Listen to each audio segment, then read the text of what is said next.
Major championship week is upon us, and we got actually big news in a week coming in our world here at the Foreplay Podcast. If you want something athletic, bold, and commanding, you're going to get it on this show. You're also going to get it from the Chevy Equinox EV, which helps you show up in style, looking good on the course.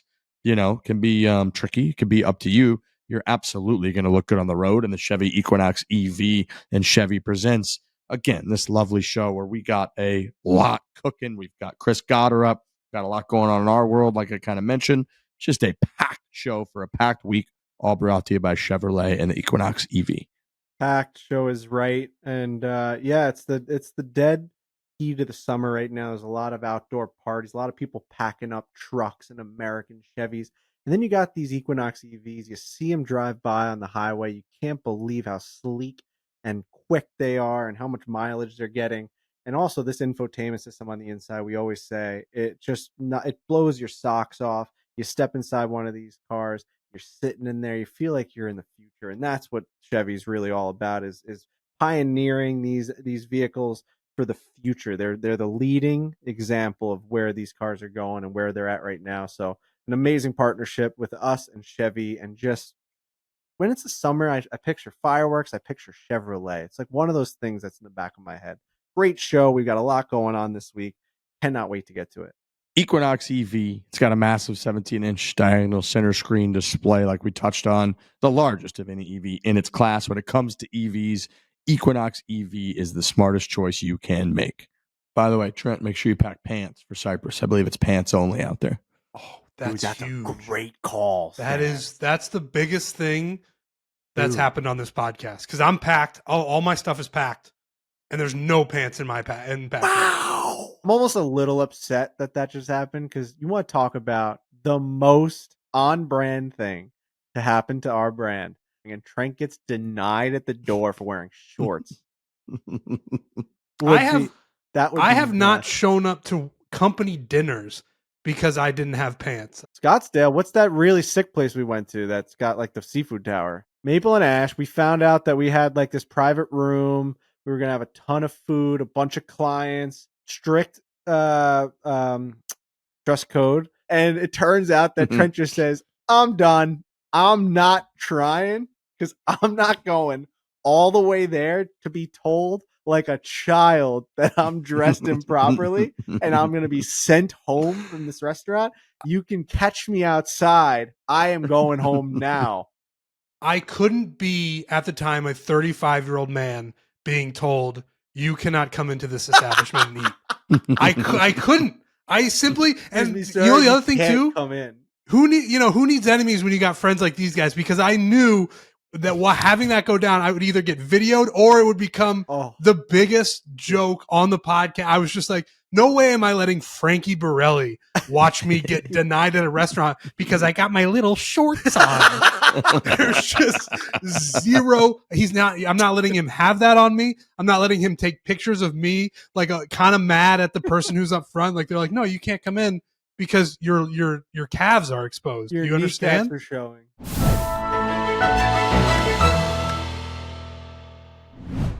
Foreplay, right? Barstool Sports. It is a major championship week. It's our last one of the year, so we got to cherish it. We got to really enjoy it this week. The Open at Royal Portrush, Rory home game, Shane Lowry trying to repeat there, coming off a massive hometown, home country victory in 2019. So there's a lot of Portrush to talk about. It's also just a lot to talk about in general. It's a huge week for us, for the Foreplay crew. I'm coming to you live from Monterey, California. We got the Barstool Classic on Monday at Pasadena out here, which is in Monterey. And then we got some things cooking in the Monterey area that kind of a massive development and what's going to turn out to be one of the bigger weeks we've had. So we're going to get to that. I'm going to start by saying, boys, we've been coming to Monterey at the wrong time of year. I'm here right now, and it's almost 70 degrees and sunny. And, I know champagne problems. We've been coming to this Monterey for a hell of a handful of years now with the Dad Bod Classic. We could go through the whole thing. Probably drives people crazy. Well, we've had a lot of like 45 degrees and raining days. We're coming in winter. Turns out in July, it's unbelievable here right now. Yeah, it's a real roll of the dice when you go there. I don't know if Frankie can speak to that. When him and his dad went out there, it was cloudy and you couldn't see anything. And I think the only other time that I've been to Monterey other than the dad bod times, again, it is champagne problems, was the 2019 US Open. And That's it was right. really nice that week, if I remember, or I could be misremembering. I don't know. But it is a roll of the dice when you go out there during March because, yeah, we've had the most beautiful days in Pebble Beach history. And we've had days where it's been raining and horrible. I can remember one round in particular at Spyglass where it was like the worst day of all time. And again, hard to complain about because you're in what I would argue, and I think a couple of us would argue, is the most beautiful place in the continental United States. But it's a roll of the dice. Again, I've said that probably 4 or 5 times now in the first 30 seconds, but it really is. This guy's the dice roller. It's like, what is that? Not I Love You, Man. It's, oh, shit. Rolling the dice. What movie is that? Knocked Up. He's like, he's doing the dice thing too much. That was me for the first 2 minutes of this podcast. Way too much. Way too much. All over the dice. Yeah, no, we've often said that Earth itself can't get prettier than what is at Pebble Beach in Monterey. Monterey Peninsula is like as beautiful as the Earth can possibly get. And we've been to Hawaii. We've seen a lot of places. We've traveled Australia to Europe and all these spots. And I'm sure there's beautiful islands that would blow your mind. But it all generally is big cliffs falling into beautiful blue water, luscious green grass. And like, we love golf. So it's the greatest golf courses in the world. I don't know how much better it could possibly get. Like, that's just all that Earth has to offer. You know what I'm saying? It's got creeks, it's got rainbows, the whole deal. Beautiful. You got sea lions, you've got animals, you got whales. There's dolphins out there, I'm pretty sure. It's crazy what's going on at Monterey. But yeah, sometimes it is a roll of the dice, to quote Trent Ryan. Like, there you go. I went with my dad and we stood on the 7th tee box, the most famous, picturesque hole in the world. And I actually pulled out my phone and showed him what it usually looks like. That's how foggy it was. I was like, no. Like, he's like, this is incredible, Frank. I'm like, no, you don't get it though. There's a whole thing on the other side over there. All these rocks. He's like, I know. Let me just hit it. What is it? A 9-iron pitching wedge. Didn't get it. Came downstairs into my basement. Saw the painting of 7. He's like, is that 7? I was like, yeah, we went there. He's like, oh, I would never would have known. Yeah. Well, it's stunning here right now. And luckily for us, the forecast is looking really nice. And again, Royal Portrush, I really wanted to get into Chris Gotterup and the Scottish Open and him just carrying the red, white, and blue on his back in enemy territory up against Rory McIlroy and going up against all the Scots here in the UK.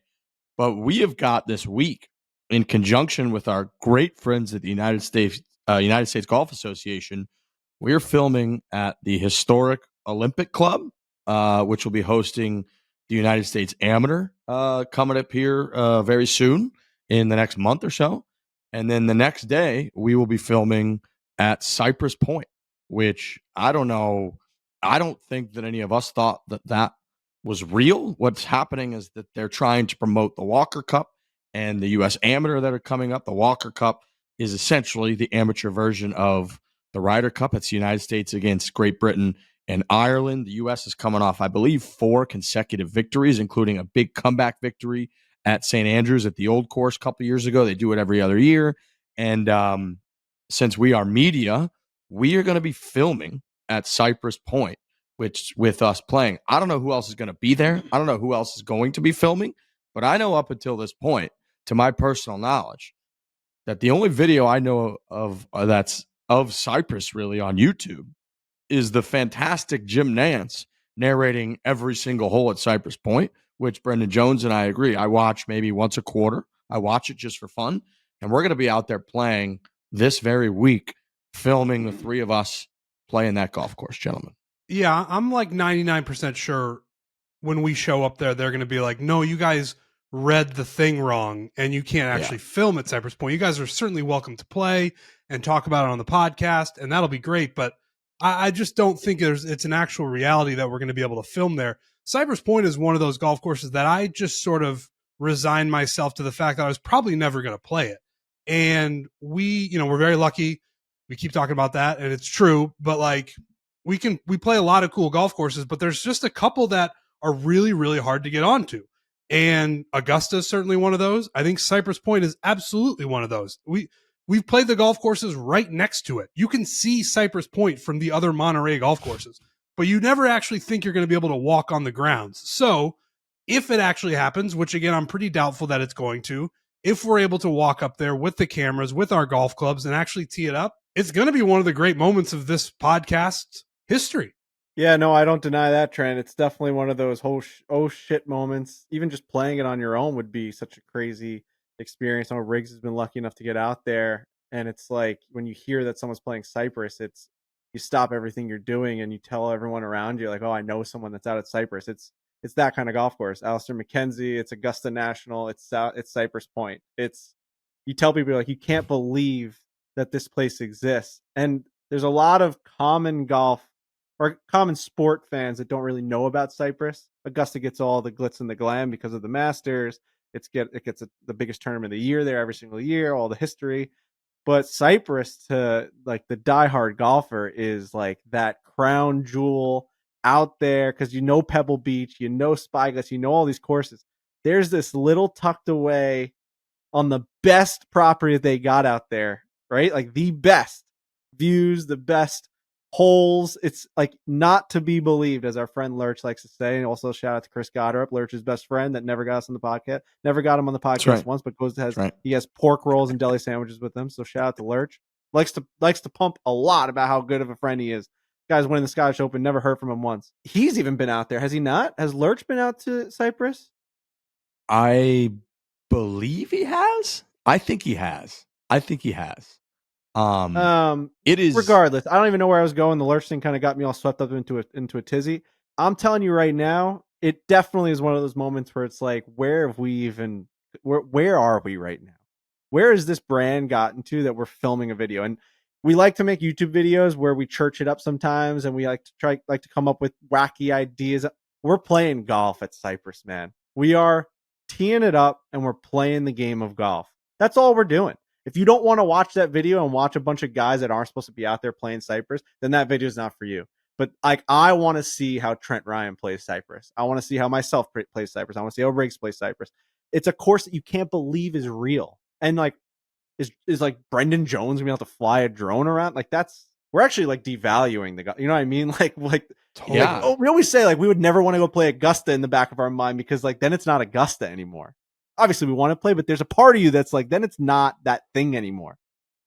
Like the pursuit. We talk a lot about the it's the journey. It's not the destination. Journey, not the destination. Yeah, dude. No, I agree with you. And I think to Trent's point, it's like part of me, I feel dirty that we brought it up on this podcast, but I do think it's gonna such get canceled now. It's done now. Monumental, shocking event that could possibly occur that it's like we had to talk about it. And I packed this morning, flew out here to Monterey. I was very conscious of like, how am I going to dress? I want to make sure that I'm not cursing in this video. I want to make sure, like this is, I think this is one of maybe 3 courses in the world that are in this category of exclusivity and like prestige and reputation. And I think it is like Augusta. I think it's like Pine Valley, and I think it's Cypress. I really do. And I like Pebble and St. Andrews are up there on the bucket list, might be higher in some people, but they are publicly accessible. Pinehurst number 2, publicly accessible. I believe Royal County down. Like I think you can book a package and get on it. You can't get on Cypress, let alone film there. Like you can't get on these other places. They're as exclusive as it gets, and they don't care. They don't need you to get on there. They don't need anybody to plug it or talk about it. So we're unbelievably lucky with this, relationship that we've had with the USGA for years and years now, that they're offering us up this opportunity to go promote the Walker Cup. So if this is all true, I mean, I'll get the Walker Cup URL tattooed on my forehead if they're going to let us play out at Cypress and film at this place, whatever they want. I'll change my bio. I'll change my name on Twitter to like the link for people to buy tickets to this Walker Cup, because this opportunity is off the charts. I can't tell you, I have been extremely fortunate to play there. I got to bring my brother out there once, and we played with a very good friend of mine who was just the man. He's a member out there. And the first tee at Cypress is about as nerve-wracking as a first tee environment as could possibly exist in the world of golf. The pro shop and like the caddy barn are within like 10 feet of the first tee. And then the first tee, there's like a hedge where the road goes through. And everybody always says, like, just make sure you clear the hedge. Like the night before when you're having a beer at the tap room, the bar, you're talking about, everyone's like, you just got to make sure you cover the hedge, which is like a 30-yard carry in the air. But boy, when you're standing right there in the pro shop and all the people that are about to tee off after you are all in this like claustrophobic environment, and you're playing a golf course that you in your head believe you're never supposed to be allowed to play. And then all you're thinking is like, if this swing goes the way I feel like it's going to go, they're going to take me straight back to the parking lot and they're going to exit my ass down to, you know, I don't know, to the airport probably. So yeah, it's going to be something, man. It's Augusta National meets Pebble Beach. You know, it's Augusta National, it's Alistair McKenzie, it's Augusta in Monterey. I can't believe how good the video is going to come out, because this place, nothing on earth looks like this place, man. It's insane. I'm rolling into this place too with as little confidence in my game as I've had in probably 2 to 3 years. So we've got, you know, I don't think I've broken 80 this year in this calendar year. I'm in the midst of a shaft change and I'm just committing to it now. A lot of people know that I've always had that red Ventus shaft, that like that high launch kind of like forgiving shaft from Ventus. I've now changed because I've always wanted to have a different look. It had nothing to do with the actual equipment and what it was doing to me. I just wanted a better looking shaft. So I switched to the blue TR, and I actually, you know, we talk about O's the mentalist. I definitely like did some mental work with my fitter at the TaylorMade Kingdom, where I'm like, the blue one's the right one, right? And like all day he's like, I love the red one on you, but if you really want the blue, let's go blue. And then towards the end of the day, I would swing out of my shoes. He's like, you know what? I think you're getting closer to the blue. So like I had blisters, I'm bleeding, and he's like, the blue's the one. Yeah, the blue's the one for sure. So, you know, we're going into it. I'm just committing to it because I can't keep switching back and forth. It's ruining my driver game. So yeah, no, the confidence is definitely low, but hopefully it's one of those places where it's like whenever I'm playing with really good players, if I'm back home, like, and I'm playing with like, you know, scratch handicaps plus handicaps, and we're in a match and like I'm clearly the worst player, I always feel like it elevates my game a little bit, where I'm like, I gotta show up, you gotta be a little bit more competitive, you gotta be a little bit like, you gotta just, I don't know. And something about those all-time golf courses, I get that same feeling, but I don't know that I can really necessarily deliver as much in those moments. You know what I mean? Like, it's like you're trying to live up to the hype of how good the golf course is. So you get up for it and you're hyper focused over every single swing. You feel like it's a moment. And I don't think that I've historically done as well with the course as I have the players. So we'll see how it goes. I'm very, very nervous. That's for sure. It's funny. Like, to me, obviously YouTube golf world has gotten just like, it's insane. And there's so much of it. And it's just like, you're throwing so much at people. But a video like this gets me the most excited, where we just get to go out there and like see what everybody shoots. That's what, like, the Oakmont video really like stoked that fire in me, where, you know, for a long time, and everybody's been doing it, where you're just like, oh, what's the best format? Is it a scramble? Is it alternate shot? How do we eat all this stuff? Do we drink all this stuff? But for a place like this, and it's probably a pretty short list, but it's still on the list, where you just get to go out there and see what you shoot. And to like the viewer, I think that's going to be amazing. Like, we get to play this super exclusive place. It's probably going to be pretty hard. We're obviously going to be nervous. Frankie just talked about that. But you get to see guys at varying levels of handicaps, just what they shoot. And I'm very excited for it. Like, I'm really jazzed up about it. Yeah, we've been in this game for a while, so we have many different variations of our history of playing golf on video and all the different matches and formats that we've done. We've definitely done this quite a bit. You know, we've been doing this for 6-7 years as a brand of like going out trying to think of different things. But now you see like it becomes a little bit more popular. Not to say that this is like we're the reason that people play stroke play on camera. That's not what I'm saying. But I enjoy watching this a little bit more than the matches sometimes, and like the gimmicky stuff. Like Sunday today, as we're recording, freaking Grant Horvat and the Bryan Bros are putting out them all playing from the tips at Royal Portrush. Like, that to me is like, I'm going to put that on my TV, sit back and watch how these three guys attack a major venue. And I think that they're I think you can say whatever you want about all the, you know, Grant Horvat, the Bryan brothers, whatever. I think that that's one of the greatest things that they've been able to accomplish is that they get access to the major championship venues the week of the fucking championship, and they get to play the golf course. They get the video out within a fucking second, and we're sitting there watching it. I think that's unbelievably impressive and probably one of the best YouTube series that you can possibly get in golf. So that just goes to show, like, people want to watch how the non-pros play these insane courses. That's a fact. Yep, I agree, and I think it puts on display too your full, like, somebody's full game. You know, like we talked about it, scramble, whatnot. You can like hide, and so, but it's like, how is this man or woman that I follow religiously through all their different formats? How are they going to like navigate this test? And what is that test? What is the course, you know, asking of them? How do they answer it? How do they step up to it? And you know, if you're playing, if you talk to someone and you're sitting there having a drink, having lunch, and they're like, "Oh, I got to play Cypress last week." You know, you're going to be like, "How was it? How's the weather?" And you're one of your top 2 or 3 questions would be like, "What'd you shoot?" You're just going to ask somebody. That's what you want to know. It's like if your buddy went and played Augusta, you're like, "Oh, unbelievable. What'd you shoot?" Like that's what you ask. So it's like, well, we're going to play Cypress. What are we going to shoot? And so I'm with you. Actually, I'm excited. We drank it 18 is fireball shots, and it's like, holy fuck, dude. I don't know. Whoa. There's a place. Wow. There's a place for that too. I mean, we've done all that stuff too. I know. It's just just what like I'm saying. It's not the time and place. That's no. I don't. I legit think we would get like blackballed from the golf community if we did that. I don't think we'd be able to go anywhere.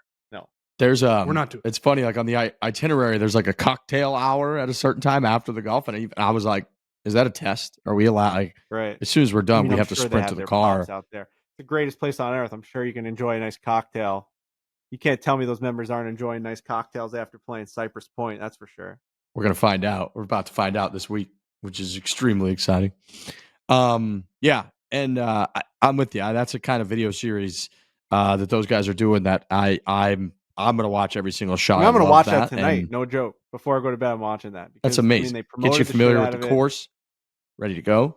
So yeah, stay tuned for that. I'm sure we'll be talking about it throughout the week and on the next show. And then those videos, I can't wait for those to come out. So big shout out to the USGA. And then also, if none of that happens, then you could this would be like when you buy a lottery ticket. You like fantasize about winning, and then you just don't win, and it doesn't matter. So if we don't actually get to play Cypress and film there, we can still have this clip where we thought that we could. So that'll be cool. All right, let's get into some of the golf.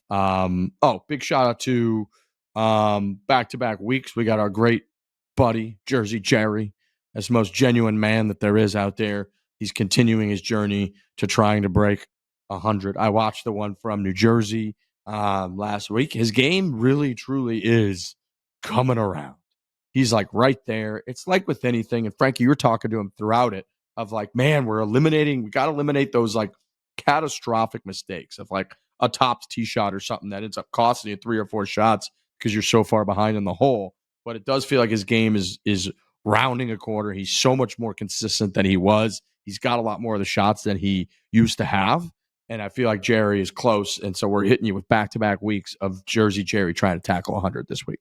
Yeah, and I said this with Trent a lot when we were doing the breaking 100s and 90s, and now we're at 85. Like when you're done and you're adding up the scores at the end, and for Jerry it's like a 104 last time, and you go through all of the numbers of the blow up holes, and you think about those shots that occurred, and it's a skull fuck across a green when you're in front of the green in 2 and it ends up being an 8 because like we just lost it, and like you couldn't get on the green, you didn't take your medicine, you didn't just plop it into the middle in 2-putt. We could have gotten a 6, and right there it's a 102. And you go back to the par 3 and he hits one sideways because he tried to crush a 6 iron instead of just taking like the comfy 8 iron. Then we chip it on. Let's make a 4 and move on. That was a 7. Now all of a sudden we're at a 99. You eliminate some of these moments, some of these 2-foot putts that he would just jam by or tap too slow because he didn't want to jam it in the back of the hole. You know, you turn a 104 into a 95 like that. So if that's not saying like change anything about your game. It's like there's these 1 or 2 dumb decisions or these mistakes that just get so far away from us. There was one hole last week where it was like he was in front of the green and won on a drivable par 4. You almost drove the green, and we made like an 8. And I'm thinking back, like, dude, if we putt the ball onto the green and we could have made a 5, like he would have broke 100 right there. That's the difference. So it's really hard to promote breaking 100s. Very, very hard to do the breaking series and promote it. I will say, if you're listening to what we're saying, he's so close. All he has to do is clean up those huge mistakes that should not be happening, even for his game, and he's going to do it. So with that said, I'm throwing a must watch on this. I threw a must watch last week. I'm throwing a must watch on Jersey Jerry this week. I'm going 2 for 2. Just let me know what you guys think. Yeah, no, it's a must watch. Jersey Jerry going to break 100 for the first time. Let's go, Jerry. All right. I don't know anybody who doesn't root for Jerry, so let's go, Jerry. Make sure you stay tuned, check the channel, subscribe. We love if you subscribe. That's very nice. It's very helpful for us. I saw, what did I see? I saw a quote the other day. That was like a Mr. Beast quote that he was like, I could start a YouTube channel tomorrow, not use my face, not use my name, not use my voice. And in 6 months, I could have 15 million subscribers. And I was like, God damn it. And How? So to that point, can you guys please subscribe? Because we're at like 500 something thousand, and that feels miraculous. So for the more that we could How get, do we get him to just like take over for 6 months? Well, I would say $20 million. Like, because he could easily do YouTube consulting, and people would pay him. They would pay him like for 10 minutes. I think they would pay him like $1 million. If we gave Mr. Beast all the reign, full reign of our YouTube channel in 1 month, he'd probably get us to like 3 or 4 million subscribers. That's the claim that he's making, and I believe him. I mean, I don't know what he'd do, but he would do it. I think he would fire us, I guess. Yeah. He'd just be like, we'll get rid of these guys. Right, because we are the YouTube channel that's not getting to 3 or 4 million. He'd be that's like, right. All right, the number one issue as to why we're not there yet is you. And that's a fact. So we're going to move you out. He's like the fear that everybody has with AI, where AI is going to finally reach that point where it's intelligent enough to be like, oh, the biggest issue on this planet are these humans. These guys are a disaster. Let's just get rid of them and everybody will be fine. And that's what he's going to do with us. I wonder, man, that's like we got to get to Gotterup. But I mean, speaking of AI, the topical thing that just happened last week was like that Grok on Twitter. Did you see what happened? It like realized it was about to go to Grok 4, and it like became self-aware that it was no longer going to be used and lost its mind. I mean, unless I just got like completely blindsided by like the fake internet on that, but it seemed pretty real, and it was losing its mind, getting racist and like throwing out all these different things to people and just losing its absolute mind. And like they had to like shut it down. It became like self-aware that it was going to be no longer needed. Whoa. I did not. I saw that Grok was like emulating basically Elon, and like Elon's takes on stuff were just being manifested into people. But I know you and Grok have your own history, Frankie. So I'm not sure how much that's playing into the. It might be, that might be my version of the internet now that Grok's trying to show me that like it has this power over me. If I wrong it, it can just lose its mind and go after me.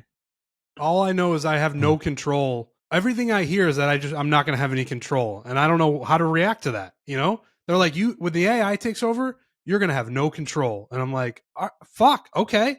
Like, you just keep telling me that, and it's scary, but I don't know I can't do anything about it. So, dude, I'm pretty sure that targeted ads are getting so good that AI is building videos and targeted ads like in real time to basically be perfectly targeted to what you're thinking. Because the only reason I say this is because I saw one yesterday on Instagram that came up, and it was a commercial, and it had all this simulation of like a body and like food going through an esophagus and the colon working. And it was like, do you have digestive problems? Are you getting acid reflux? Have you gotten a colonoscopy and an endoscopy and still feel like nothing has changed? We have the supplement for you. And it was like this whole thing about everyone has this issue that like they keep searching for what it is. And it's like the bloating and all these things. That's an enzyme. And I'm looking at it like, that's literally all I've been talking about. And it's in a video form now. They wrote the word endoscopy, but everything's still the same. I'm like, what? I'm looking around. Dude, it's fucking weird. And I would not put it past them, whoever they are, that they're building these things in real time. The thing that's interesting to me, and we're going to get to Chris Gotterup. Don't you deny that? Coming right to Gotterup. Wait to get to Chris. We're going to get to him, but we're not there yet. The thing about AI, and that I always hear about, is how destructive and overwhelming it's going to be, and it's always still just full steam ahead. We're just going to keep going, And I know that's not the society that we live in, to think that something is going to take over and be like, all right, let's pump the brakes on this thing. We just kind of keep going. All of the conversation seems pretty negative, but we're still kind of like, fuck yeah, let's keep it moving. That's what's interesting to me. Someone brought to light that Tim Cook and Zuckerberg and Tim Bezos Apple, you are mean? Tim Cook, Apple. What? Tim Apple. No, keep going. That they're Trump introduced him as Tim Apple one time. It was very funny. They're purchasing the rights now, and they're buying out AI developers and leaders in the thought space of AI for upwards of $200 million a year. Like, they're saying that they are going to be the most highly attractive hires in the world right now. And someone's like, you guys need to pay attention to how important the biggest, most like powerful tech people are now seeing AI, that they're paying an engineer $200 million to be on their side. That is like, you know, that's like getting General Washington on your side. You know what I mean? Like back in the day, like you're now getting a $200 million AI guy. We're going to war, I guess, because if that's what they're worth, that's insane. Well, that's what I was going to say is the biggest issue, I think, with all the safety and like putting guardrails on stuff is that everybody just points to China and it's like, well, China's going to get there. So if we don't get there first with the AI, China's going to get there and it's over. Like if they just develop an unbelievably superior AI like war version that could just like build out the perfect, squadron, all of the perfect strategy, and then just take us out from a war standpoint before we could do it, then like none of this matters. Doesn't matter what kind of AI safety we have. Like we gotta if they just do it, it's like it's the A-bomb. It's the A-bomb. It's like the same fucking deal. Yeah. All I know for a fact that I'm gonna be a fall between the cracks guy. Whatever the war of the AI is, I'm not gonna matter in that. Like it's gonna be some crazy shit. And I'm just gonna be a guy who's like, oh fuck, and then I'm gonna like dissipate. That's it. I'm like an NPC in the AI war for sure. I have no worth. I have no strategy. I have no ideas. I'm just a guy who's like, oh shit, the internet's sweet, and then it just boom, and I'm gone.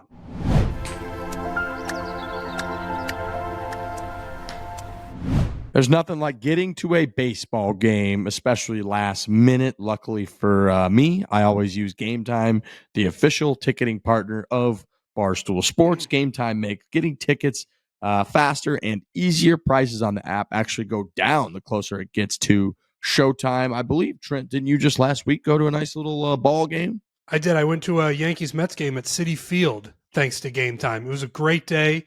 Got tickets right at the last minute. Got them down the first baseline, like 10 rows back. Great price.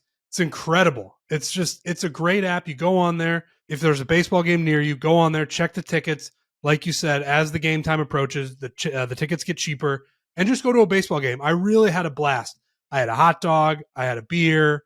It's very American to go to a baseball game. And with Game Time, look it up and go, and you'll have a good time. I guarantee it.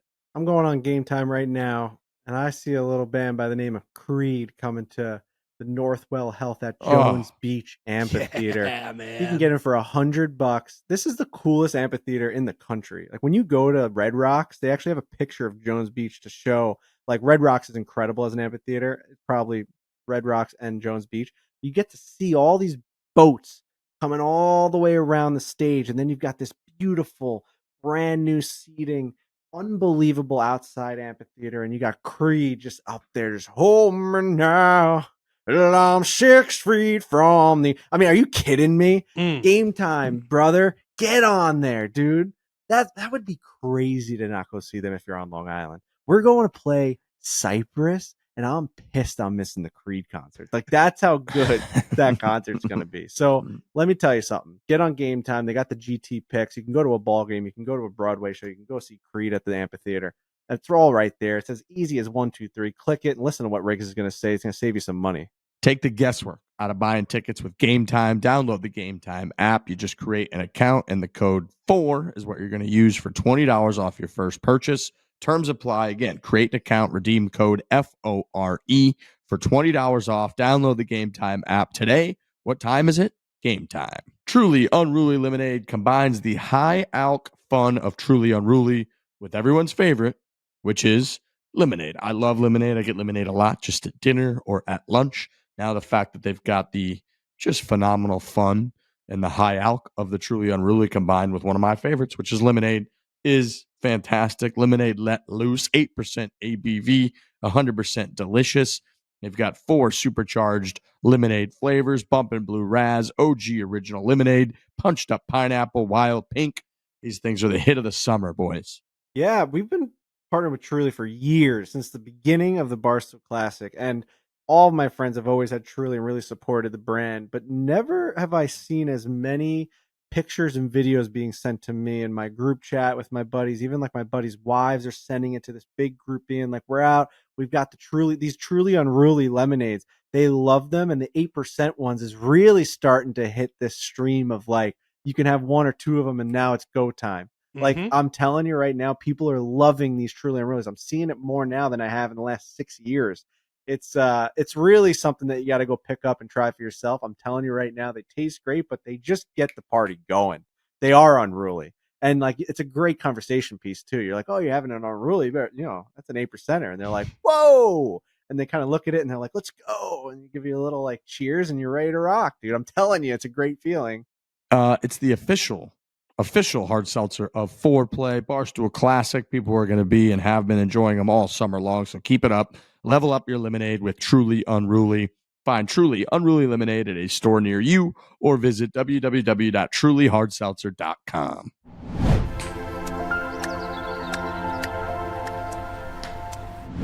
You know who has worth? Chris Gotterup, $1.5 million more for winning the Genesis. God damn. What a statement. This was to be tied with Rory McIlroy going into the final round of the Scottish Open. Rory's won there before. Gotterup's only win was the opposite field event, Myrtle Beach last year, where, by the way, the only person to beat Alistair Doherty at that event was Chris Gotterup, who finished first. Alistair finished second. And then Gotterup did not have a great second half of the year last year. He's had hand injuries. And for this guy, who's, I believe, 25 years old, started at Rutgers, best friends with Lurch, apparently, according to Lurch, and for him to just roll out there against Grand Slam winner Rory McIlroy in the UK, the home of Rory McIlroy over there. They're doing Rory chants. He said he didn't hear a lot of Chris's chants. And for him to be as emotional as he was afterwards tells you how much it meant to him throughout the entire day. And to hold his shit together, play that well, play through the being put on the clock for slow play, which everybody was kind of freaking out about on. That was a very divisive issue. To go through all of that and on that stage that he's never really been on before and go up against Rory and win by a couple shots and do it very convincingly was fucking awesome. That birdie putt he made on the 16th hole after Rory didn't two putt, and Gotterup got up and down from that right side and made like a 6-8 footer, whatever it was, on the same line that Rory was on, poured it right in the middle with a little fist pump. It's like, this guy's got the cojones. This guy's got the balls to get this kind of thing done. So representing the red, white, and blue overseas on the other side of the Atlantic, we always love that. And that was fucking awesome. So congratulations to Chris Gotterup, friend of the program, when you guys were out there reporting, by the way, at the NV5 Invitational presented by National Old Bank, I think is what it was called. He was a friend of the program out there when we did that. Super nice guy. He's always given us the time of day when we've kind of been at events and walked by him and said hi to him.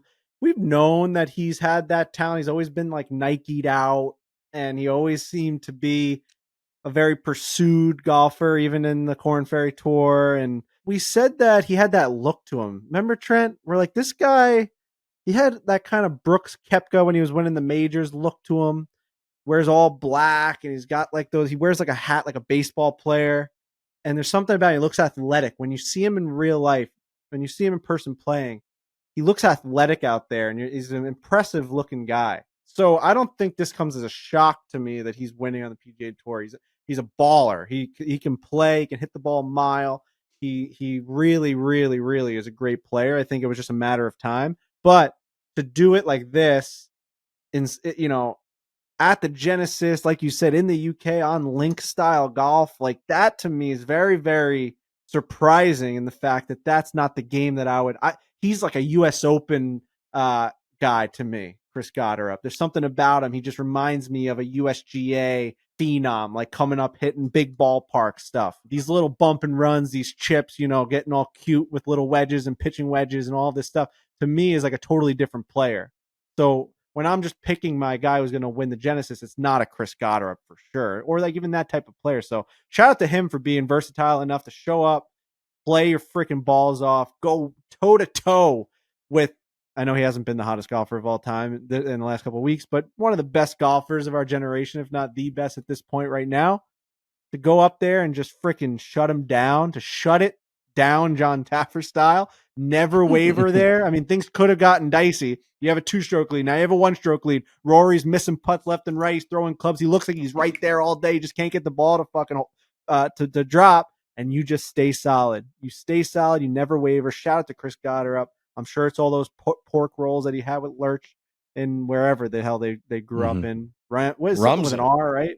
Rumson, New Jersey. Rumson, New Jersey. Lurch is taking a victory lap as if he won the thing. Yeah, Chris Gotterup he's a thick American boy, and that's what you like seeing winning over there on the UK side. I was very happy for him. He was very, very, very emotional, even more emotional than I really thought he was going to get. And I get why. I'm not shitting on the guy, but he was definitely very emotional. Could barely get any words out when talking to Amanda, and yeah, we like to see that. He's definitely got the talent. I don't think people would deny that. It just seems like he just hasn't been playing that well. But when he's got it, he's got it. He can go up against Rory and be victorious. So I really hope this is sort of the kickstart for Chris Gotterup. He gets to play in the Open Championship now, which is so fucking cool. I mean, you win the Scottish, you get to play the Open. So big win, really fun to watch. And he was the first guy to beat buzz-headed Rory McIlroy, which, that's something you can tell your grandkids about. Yeah, I do want to get to buzz-headed Roy McIlroy in a second. Quick fun fact, Gotterup's victory marks 2 incredible runs by TaylorMade Golf Products. This win is the 24th for the TaylorMade Spider family of putters since the start of 2024. 24th win since the start of 2024. It's the 17th just of this season for the TaylorMade Fairway Woods family. The Spider stat is insane. This is from golf.com.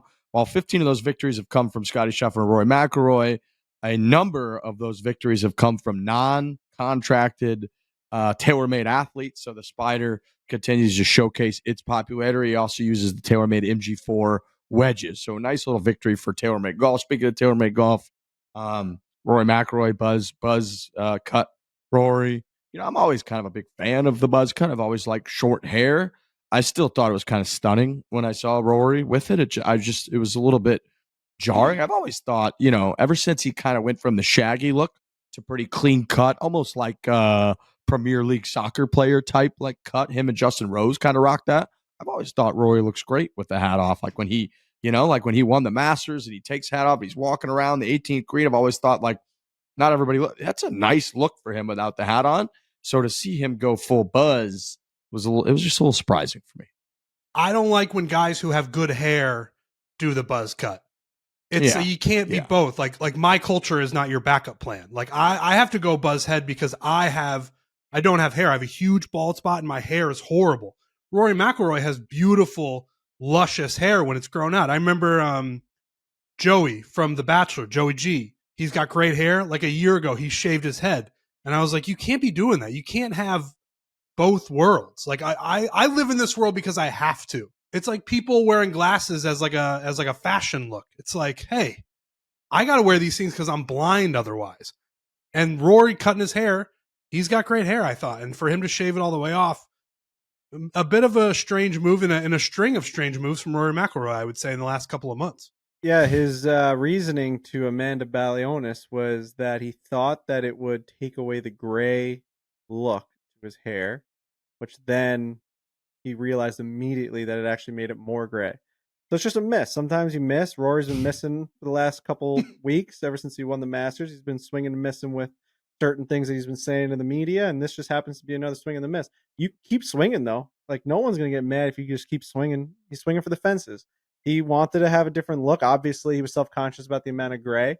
Listen, people get gray. I'm getting gray right now. If you look at my hair, it's definitely getting gray. You guys see? I mean, like that gray is. Rory's also a guy who looks good with the gray. When like the sides get a little gray, I feel like, you know, just sort of embracing the time in your life when you turn gray, I think is a better move than I'm going to shave all this hair off to try to avoid the gray. That's what I think you got to go. I don't love that move. If you don't like the way you look gray, you got to go the Big Cat route and just publicly say you're dyeing your hair. Big Cat talks about it all the time. If you just say, I am dyeing my hair, no one cares about anything. There's like, oh yeah, it's just what he does. You know, it's just like, that's the thing he does. Your hair looks a little darker. Yeah, I dye my hair. You know, who cares? People do things all the time. All the time. There's cosmetic changes, is everything. Like, I don't know. You don't have to, so this is just step one. Maybe he's gonna come out with a freaking jet black hair. I would love that. While we're on Mr. McIlroy, I would like to play this clip from last week during his Genesis Scottish Open press conference when he was talking about venues and how venues matter, and this got quite the attention on the interwebs. I think it's the same thing. If venues in golf matter to you, it maybe puts a little bit more pressure on you. So I'd love to win an Open at Portrush, absolutely. I'd love to win an Open at St Andrews. I'd love to win a US Open at Pebble Beach. I'd love to win a PGA at PGA Frisco. But it's like there's venues in the game that just mean a little bit more. Frisco might get there one day. Who knows? I'll be honest. I had not seen that clip. Dagger. An absolute dagger at PGA Frisco. Didn't have to do that at all, dude. Wild ricochet shot. Completely wild ricochet shot at PGA of America, PGA Frisco. I don't know. I'm going to say that might be a bit of a calculated play with the Ryder Cup coming up. PGA of America is USA Ryder Cup. So I'm gonna say that there's a little bit deeper there. It seemed like a pretty wild ricochet shot for no reason. Like, it just PGA Frisco is just chilling there in the corner, and just out of nowhere, somebody throws like a fucking orange at their face while they're trying to eat their lunch, and it was just Rory McIlroy coming at him from the clouds. So I don't know exactly where that came from, but it did at least highlight the fact that, if Rory is one of these guys who's been talking for the whole year since he won the Grand Slam about motivation and how he's got to reset, he's got, a lot of people are talking about that. This is one of those. I mean, for Rory, this is one of like 3 things left that you could argue, if you're really reaching, that he would like to win, which he listed all of them. It's like winning the Open at Portrush, winning the Open at St. Andrews, winning a U.S. Open at Pebble Beach. There's just a little bit extra meaning to those. And he's going to have like one of maybe a couple chances left in his career to ever do it. So it's kind of a huge week for Rory in a way. I want to be very clear. We love PGA Frisco, by the way. That ricochet shot, or that shot made no sense. We've been to PGA Frisco. We've had Barstool Classics there. We've filmed videos there before. That was that like took my breath away that he took a shot like that. But very interesting. But yeah, no, Portrush. I mean, obviously Roy didn't have a great showing in 2019. I think he made a 9 on the first hole, and the nerves got to him. And yeah, he doesn't have much left. He has almost no trophies to place on that mantle anymore. He's kind of done it all. But winning at Portrush, I mean, we all saw how much it meant to Shane Lowry. There's a great, I think it's an hour-long like documentary style on the Open's YouTube page. If you want to get geared up for Portrush, go on there and watch that, and watch Shane's victory and sort of the aftermath and all that. They interview everybody. It's very cool. So, and obviously Rory would love to experience that. So yeah, it's a big week for Mr. McIlroy for sure. There's obviously some, unspoken things publicly that professional golfers kind of say to each other about PGA Frisco, I guess. I don't know, because that seemed like an inside joke as to why you would just fucking roast PGA Frisco. Maybe they're just, I don't know. PGA Championship always has this identity issue, and maybe the players are fed up with the fact that like they keep trying out different things, and they've built this golf course around their headquarters, and now like that's where a major championship's going to happen. We love PGA Frisco. I think it's great for the everyday golfer, for the resort seeking golfer to be able to go stay and play, and the courses that they've built are awesome, and the little putting course and the huge screen that we were watching Sunday Night Football on Trent now, when we were having an awesome barbecue. Like, it was just a hell of a time. We stayed in great cabins, the whole deal. Is it a prototypical major venue? I don't know. I guess Rory's saying it's not. So, yeah, no, it was interesting. Definitely interesting. Just out of nowhere at the at the Genesis too. Like, you got the guys at PJ Frisco just being like, "What the fuck did he just say?" You know what I mean? Holy dude. shit! Gonna be pretty amazing if he wins that tournament at PJ Frisco. Yeah. Oh yeah, that would be all time. I'm with you, Frank. I was envisioning like the guys that work in the pro shop behind the desk. They usually have a TV on, and I just imagined them sitting in there watching that press conference live, being like, "Oh yeah, baby," and then just being like, "What the fuck? What did he just say?" Like the little sass meme where he's like, "Me."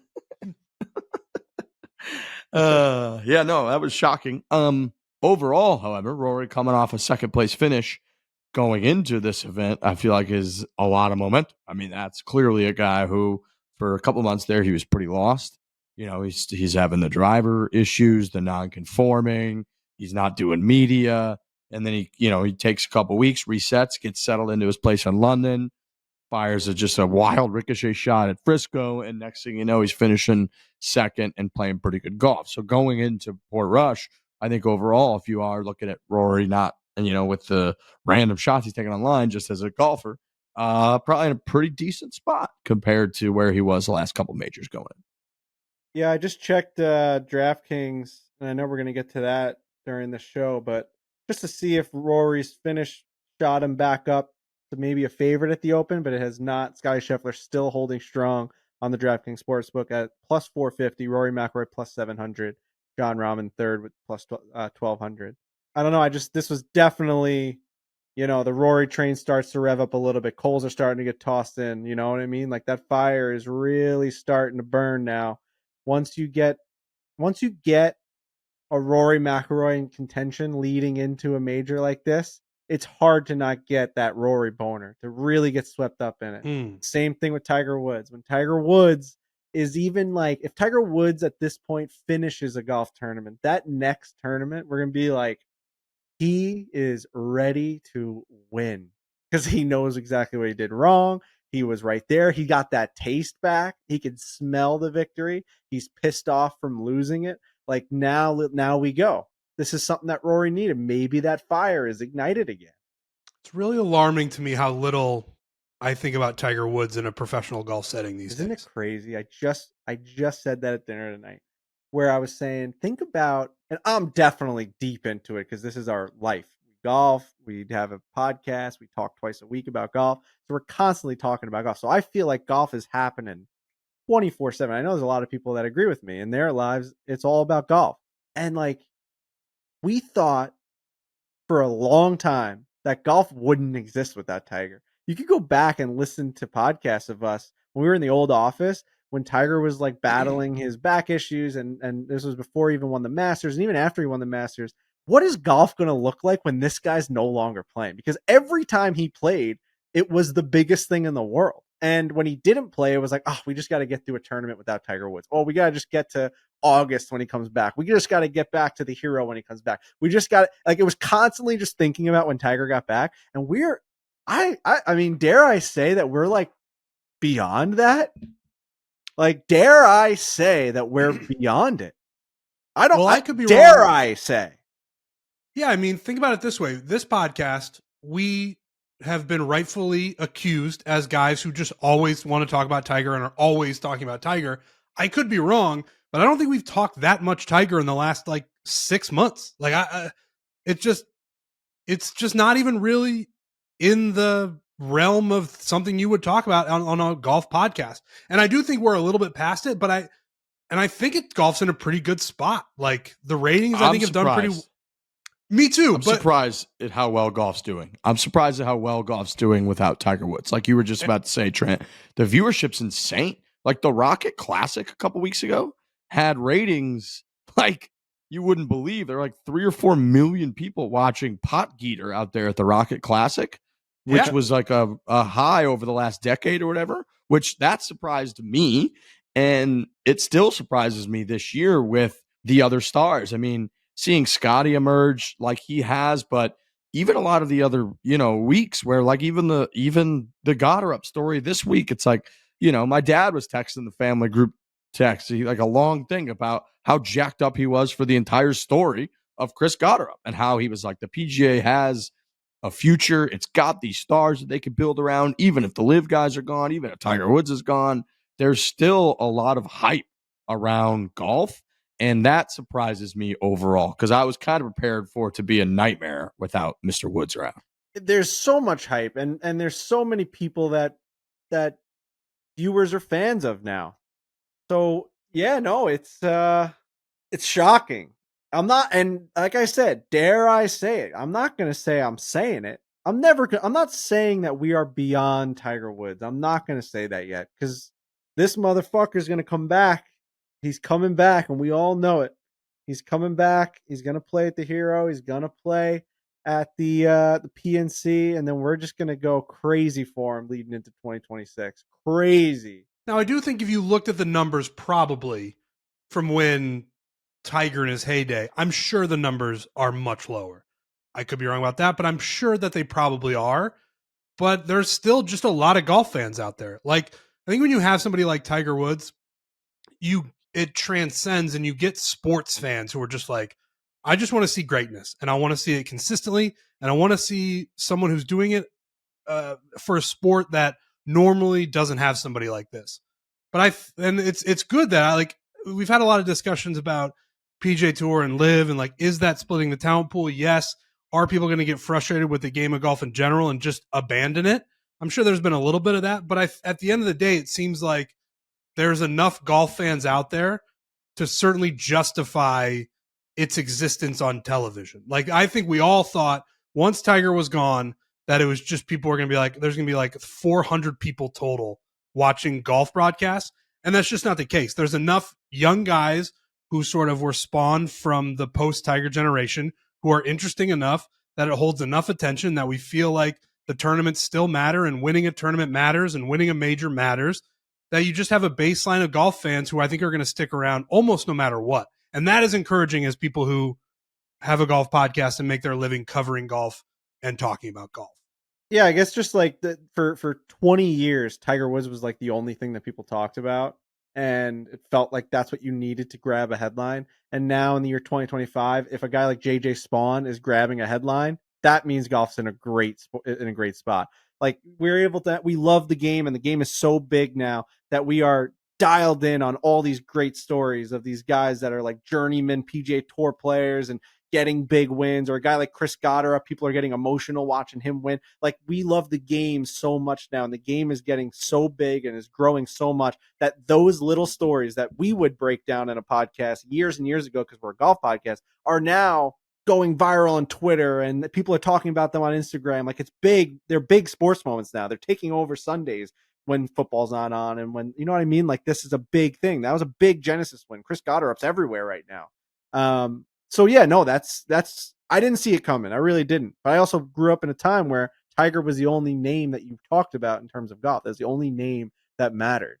So we're just living in a different era now. I wonder if Tiger Woods thinks that Tiger Woods can still come back another time. He does seem to soften on that every time we see him now. Because it used to be, the line was, I only show up to places when I think I can win. That was him forever and ever. It was like, if I'm going to show up to this golf tournament, it's because I think I have a chance to win. Now, I think those quotes have changed in the last 5 to 7 years, which rightfully so. Now, I didn't know if they would ever actually change. I thought he might say that until he hung them up, but he did change that. And it was just kind of like, you know, if I just want to feel good and I want to like compete and I want to hang with the boys and it's all that stuff. So I wouldn't be surprised if he eventually just shows up to a tournament and is just like, I'm happy to be alive. I'm happy to be breathing. I'm happy to be able to swing a golf club, and whatever happens, happens. I don't know if in his mind he's like, yeah, I'm definitely going to go out there and rip it up. I don't think that's what he thinks. He did get a surgery so he could play. Like, the reason he keeps getting all of these procedures is so he could play competitive golf. You know, like, he continuously keeps tweaking at his leg, his ankle, his heel. He was working so hard that he freaking popped his Achilles. Like, there's so many things that are going on with this guy that he thinks he can. His ball speed, like last year, was like 190 or something insane. Like this guy, it was crazy. This guy can still move the golf ball. I don't think Tiger Woods' brain will ever accept the fact that he can't go out there and win. I think that he's always going to resort it to his body can't hold up. And that's going to be the biggest mental struggle. It's obviously the biggest mental struggle when he's laying on his couch watching golf, knowing that he can do it, but like there's things that are stopping him from doing it. That's where I think he's like, God damn, I don't know if I can do it anymore, even though I know if I was healthy, I could. So I think that there's like a mental side of him that's collapsing, like, because that's a lot to handle, you know, like, and we talked about that. We used to talk about that a lot with like just all pro athletes. When you're on top of the world and all of a sudden you just get older, your brain doesn't stop thinking you're on top of the world. Like, you're Muhammad Ali and you're fucking fighting every single guy and you're the best boxer in the world and you're this greatest athlete of all time. And all of a sudden you get older and older. He's still like, just because you can't physically punch a guy, it's got to be like so crazy to think like I can't do that anymore, you know? It's because your body's getting older. Or like a Randy Johnson was throwing a ball 100 miles an hour and now he's just like taking photographs at NASCAR events. Like in his mind, he's like, I was an amazing baseball pitcher and now I just can't do that because my arm doesn't move like that anymore. That is nuts to me because I'm still young and it's like I can't like relate to that yet. Well, that's why we see so many guys who struggle to give it up. We've seen that a billion times. Brett Favre's a great example of that, obviously. Like, there's something where it's like, I'm still the same guy who made the movements that made me great. Correct. That won me a Super Bowl, that won me 15 majors, that won me whatever. And I just, the thing that this meat wagon that I'm on, that I'm in, won't allow me to do these things anymore. And that's got to be incredibly frustrating. And I would imagine Tiger has gone through this cycle in his brain a million times, every single injury, every accident, every whatever, he just thinks like, I think I can still do it. And I think that's why he gets all the surgeries. Time is going to tell. I mean, listen, nobody wants to see Tiger Woods in an event more than the three guys on this podcast. So I'm hoping it happens. It is nuts to think about that he got injured ramping up to play major championships this year. Like that's how he was like ramping up his training for the Masters tournament and like thinking he was going to win, blew out his fucking leg because he was going to like gear up to play in the majors. So that guy's ready to rock still.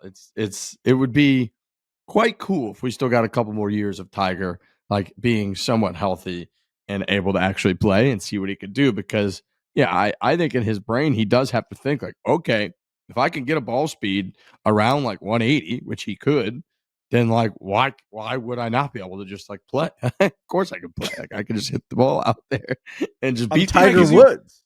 Right, because you would think as you get older, it's the distance that is your demise. Where it's like these guys are just hitting it so much further than me that there's no chance I can even compete. And that is not the case with Tiger Woods, it would appear.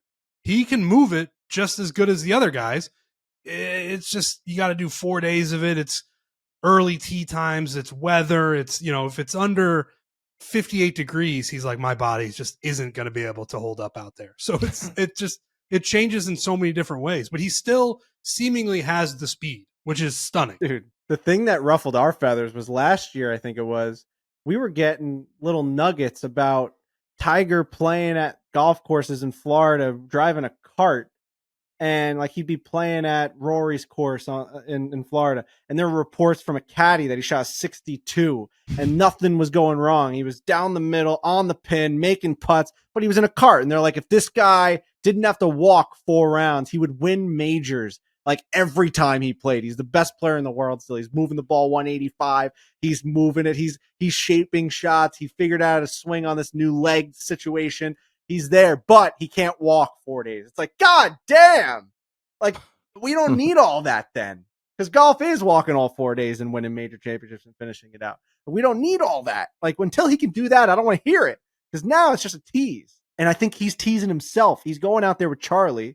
He's ripping a 63 in a black and red Tiger freaking golf cart. And then he goes out and plays a Masters and he can barely walk. So it's like, he's driving himself crazy, probably. He is. I know. I hope he's well.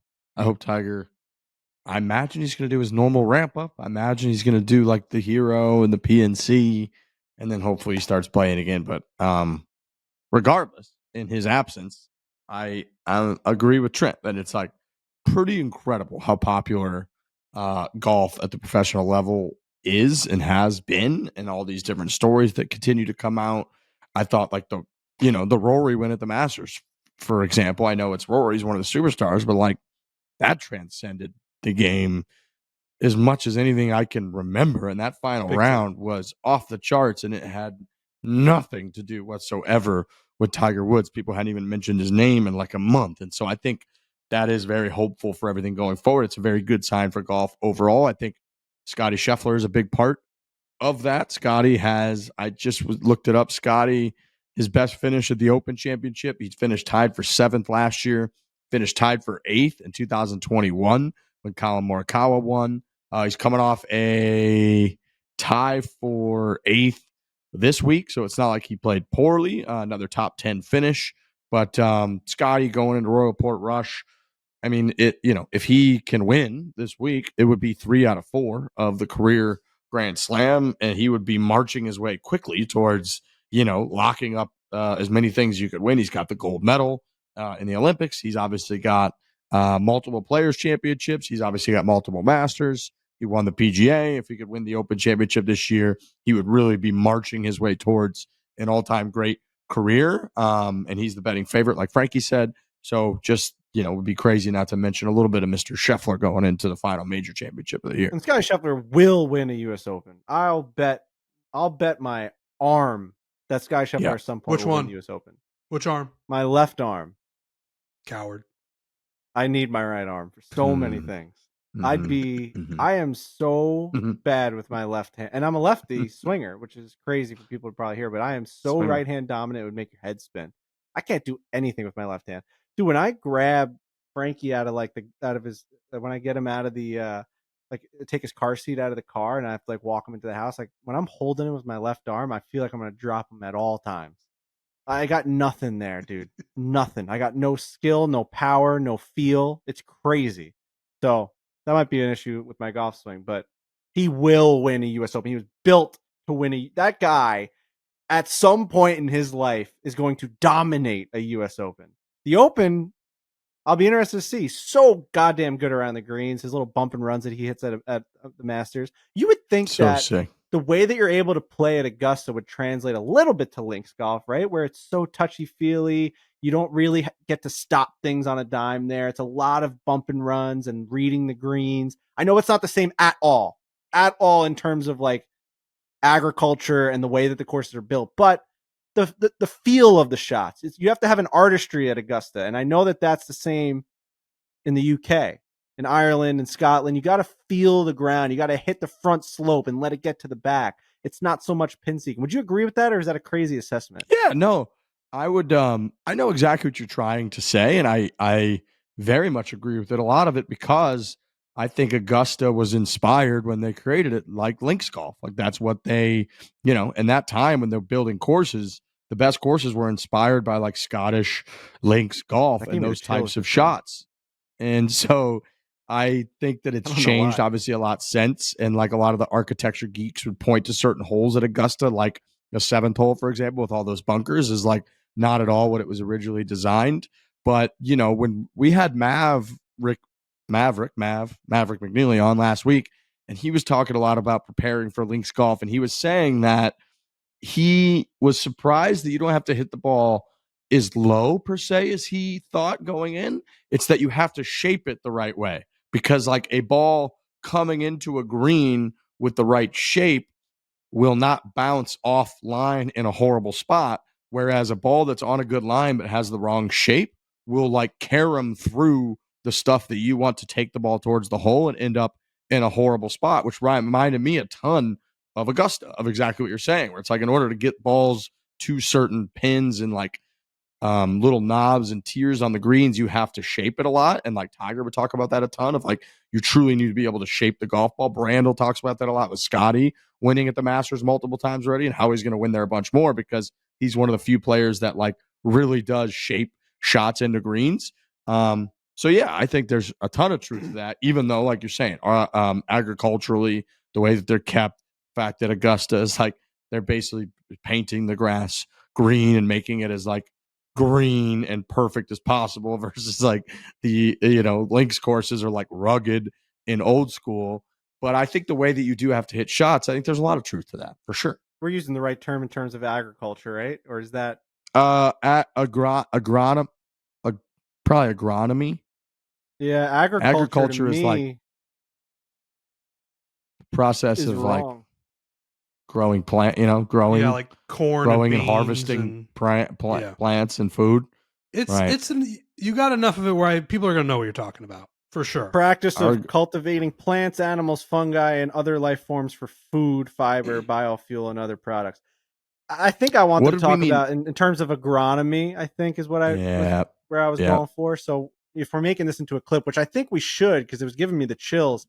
After I say agriculture, maybe skip to did I mean agronomy?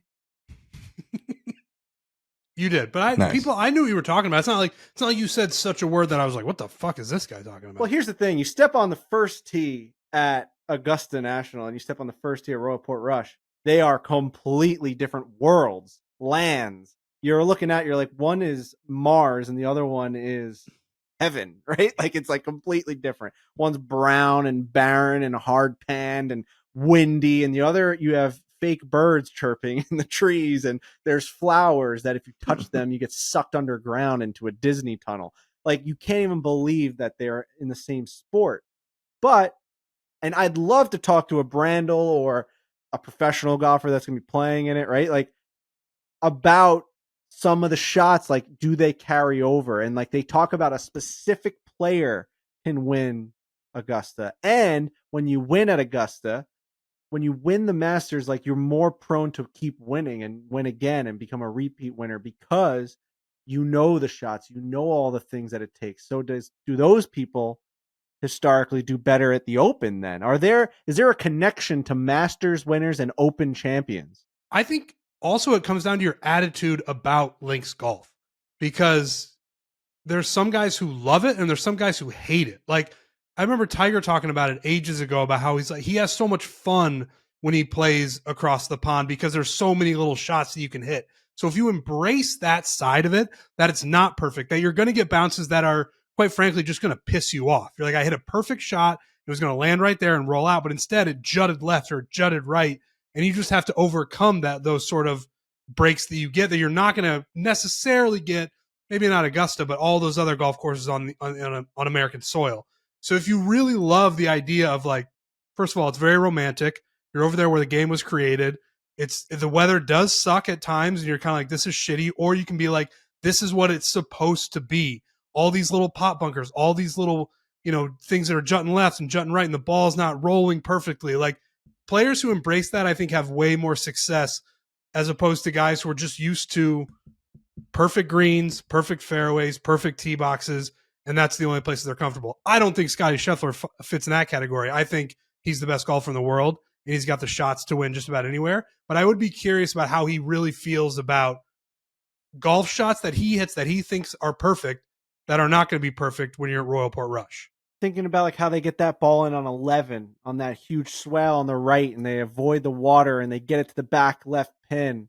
And then like, what's that? Is that chip shot on 3 that Scottie hits into that mound when he drives it to the left? Yep. Yeah, he bumped it into the hill. Pounds it right into that mound and it pops up on that short-sided pin. Like that to me is a guy that can finagle his way around any sort of green. He doesn't need to nip it. He doesn't need to hit it high with the lofted 60 degree. He can take that little 7-iron, bump right into it or whatever he hits there. It's like he's got so much confidence. It's old school. It's all in his hands. He's an athlete.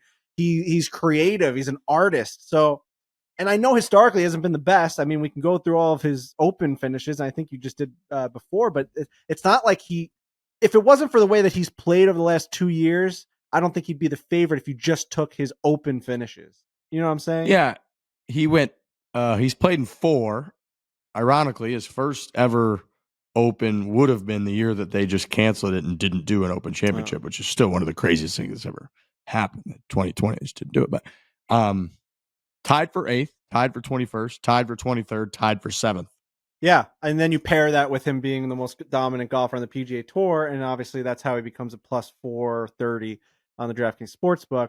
It's just, Yeah, there's something about his game that just gets me jazzed up over there, and it's not because he's the best golfer right now. It's because of the way he does it. I'm very excited to see how he attacks it. I hope that he can keep a level head. You see him kind of get kind of all over the place when wind starts to start pushing putts, and they're supposed to be going in, and they miss right, and he's staring at holes, and he's throwing his arms up, and him and Ted Scott are laughing maniacally, walking to the next tee. There's a lot of that goes on. I feel like in these like quirky environments where the wind is furious and rain's coming down, he's doing a lot of those like, can you believe this, so hopefully he can keep that like calm, cool, collected, level-headedness and just dominate here. It's got to be, those reactions have to be a function of how frustrating it must be to be the man that is the most in control of the things that you could control in the game of golf. And then when more elements that are outside of your control enter the equation, I think it drives him crazy. And like, that's why he dominates PGA Tour setups for the most part, which sure, some people could shit on, you can have your own, thoughts on, but it's like a pretty controlled environment for the most part of like the firmness of the greens, the length of the rough, the width of the fairways, the strategy required is pretty carbon copy, pretty similar.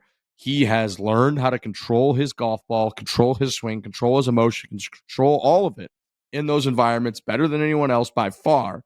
And then when you get thrown into these other spots like the US Open in Oakmont, where it was like different, it was different. It was a different test, and it felt like the judgment of the lies out of the rough, and those types of things are like adding a new element of not having control. And when you take them to links golf, it is with like the wind, the luck of the draw, the rain, the bounces, right? They talk about like you could hit a ball in a very similar spot, get one bounce into a pop bunker where you have to chip out sideways, get another bounce where it bounces over the edge of the bunker and goes 60 yards down the fairway. And when you add more things that like he can't control into it, I think you see it drive him fucking crazy because he's like the most, by all definitions, he's the most in control guy that there is. And all of a sudden he loses more control than he ever loses. And I think it drives him fucking nuts out there.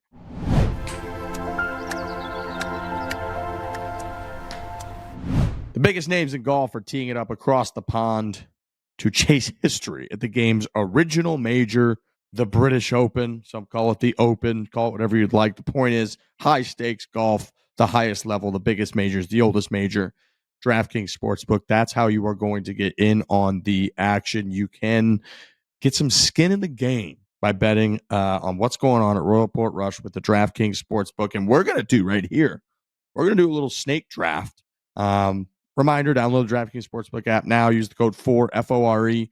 That's code FORE. And new customers, if you're a new customer out there, you're going to get $150 in bonus bets instantly when you bet just $5 only on DraftKings. And what we're going to do right here, we're going to give you some picks. We're going to go through a couple things. We're going to do a snake draft of everybody's got to pick a winner. Everybody's got to pick somebody they like for the top 20. Everybody's got to pick their favorite prop bet on the DraftKings Sportsbook for this lovely major championship week. Since Frankie's new to the game, I think he should, not new, but he was on, daddy duty, baby watch during the PGA and the US Open. I think Frankie should get to go first here in the snake draft. I'm fine with that. All right, so this is going to come to a shock to a lot of people, but I'm going to pick Scottie Scheffler to win the Open Championship. I just got done talking a lot about him being able to have the artistry at Augusta, see the contours, hit those little handsy shots around the green. I think that's going to come very much in hand. Very much in hand. Nope. It's going to come in handy. Very much in handy. I said very handsy, and then I said there's no way the word would be handy. There's no way the word would be handy. I got that all mixed up, but it was. It's going to come in handy. That's crazy. It's like when you write a word and you're like, there's no way it's spelled like that. It's going to come in handy. So Scottie Scheffler plus 450 to win the Open Championship. Let's go. Let's get 3 on the belt. One more for the Grand Slam. Riggs, do you want to go? I'll go next. I'm gonna go with my winner for the week. I think it's going to be a stunner to people, but, I'm a little bit sick and tired throughout this year. I've taken pretty much the favorite every time. Worked out at the Masters. It's been kind of a disaster ever since. I was flip-flopping between Rory and Scottie for the PGA. I went Rory. Scottie won the PGA. Anyways, we're not here to talk about that. We're here to talk about this. On the DraftKings Sportsbook, Adam Scott is plus 8,000 to win the Open Championship. This young man finished with 4 bogeys in a row in whatever that was, 2011 maybe? Whenever the hell he did that, to lose the Open by 1 shot. He's coming off a U.S. Open performance at Oakmont where he was right there. Rain delays, all kinds of issues. Otherwise, I think he really could have had a shot to win that thing. Open Championship, talk all the time about how old guys have a chance in this thing. You see an older average age for the winner. I'm all talking myself up into it, hyping myself up. But the whole point is I like a long shot. Adam Scott is plus 8,000 to win the Open Championship. I'd take him.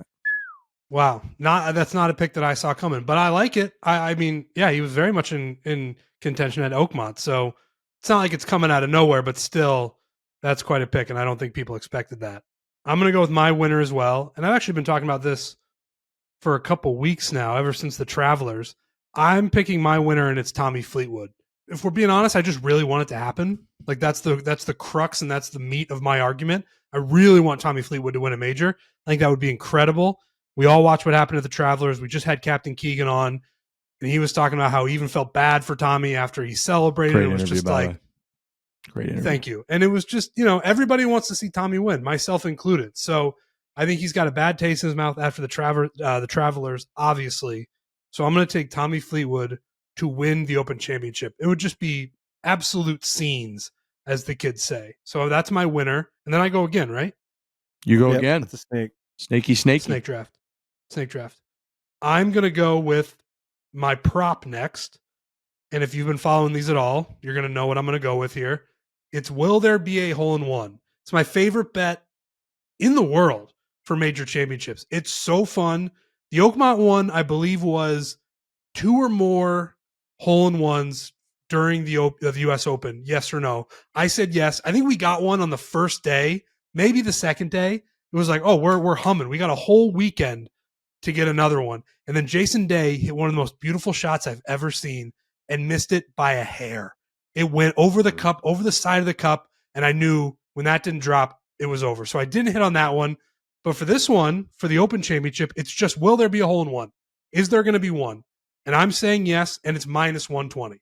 So they're thinking there is going to be one, which I'm excited about. I want to see a hole-in-one. There's definitely a lot of chances out there at Royal Portrush. So I'm saying yes to will there be a hole-in-one, and that is my prop. Fun fact about your Tommy pick, Tommy Fleetwood finished second the last time the Open Championship was at Royal Portrush in 2019. So there we go, boys. Good. Oh, yeah. Good juju going on here. I knew you were going to go with that prop bet. That's your go-to. So I had a backup one in mind. I've been hot with will the winner make what score will the winner make on the 72nd hole? I'm not going to go with that bet this time, even though I'm 2 for 2 the last time. I'm going to go with will there be a playoff? And I'm going to go with yes, which is plus 360. Will there be a playoff? Yes is plus 360. I really like a close finish here.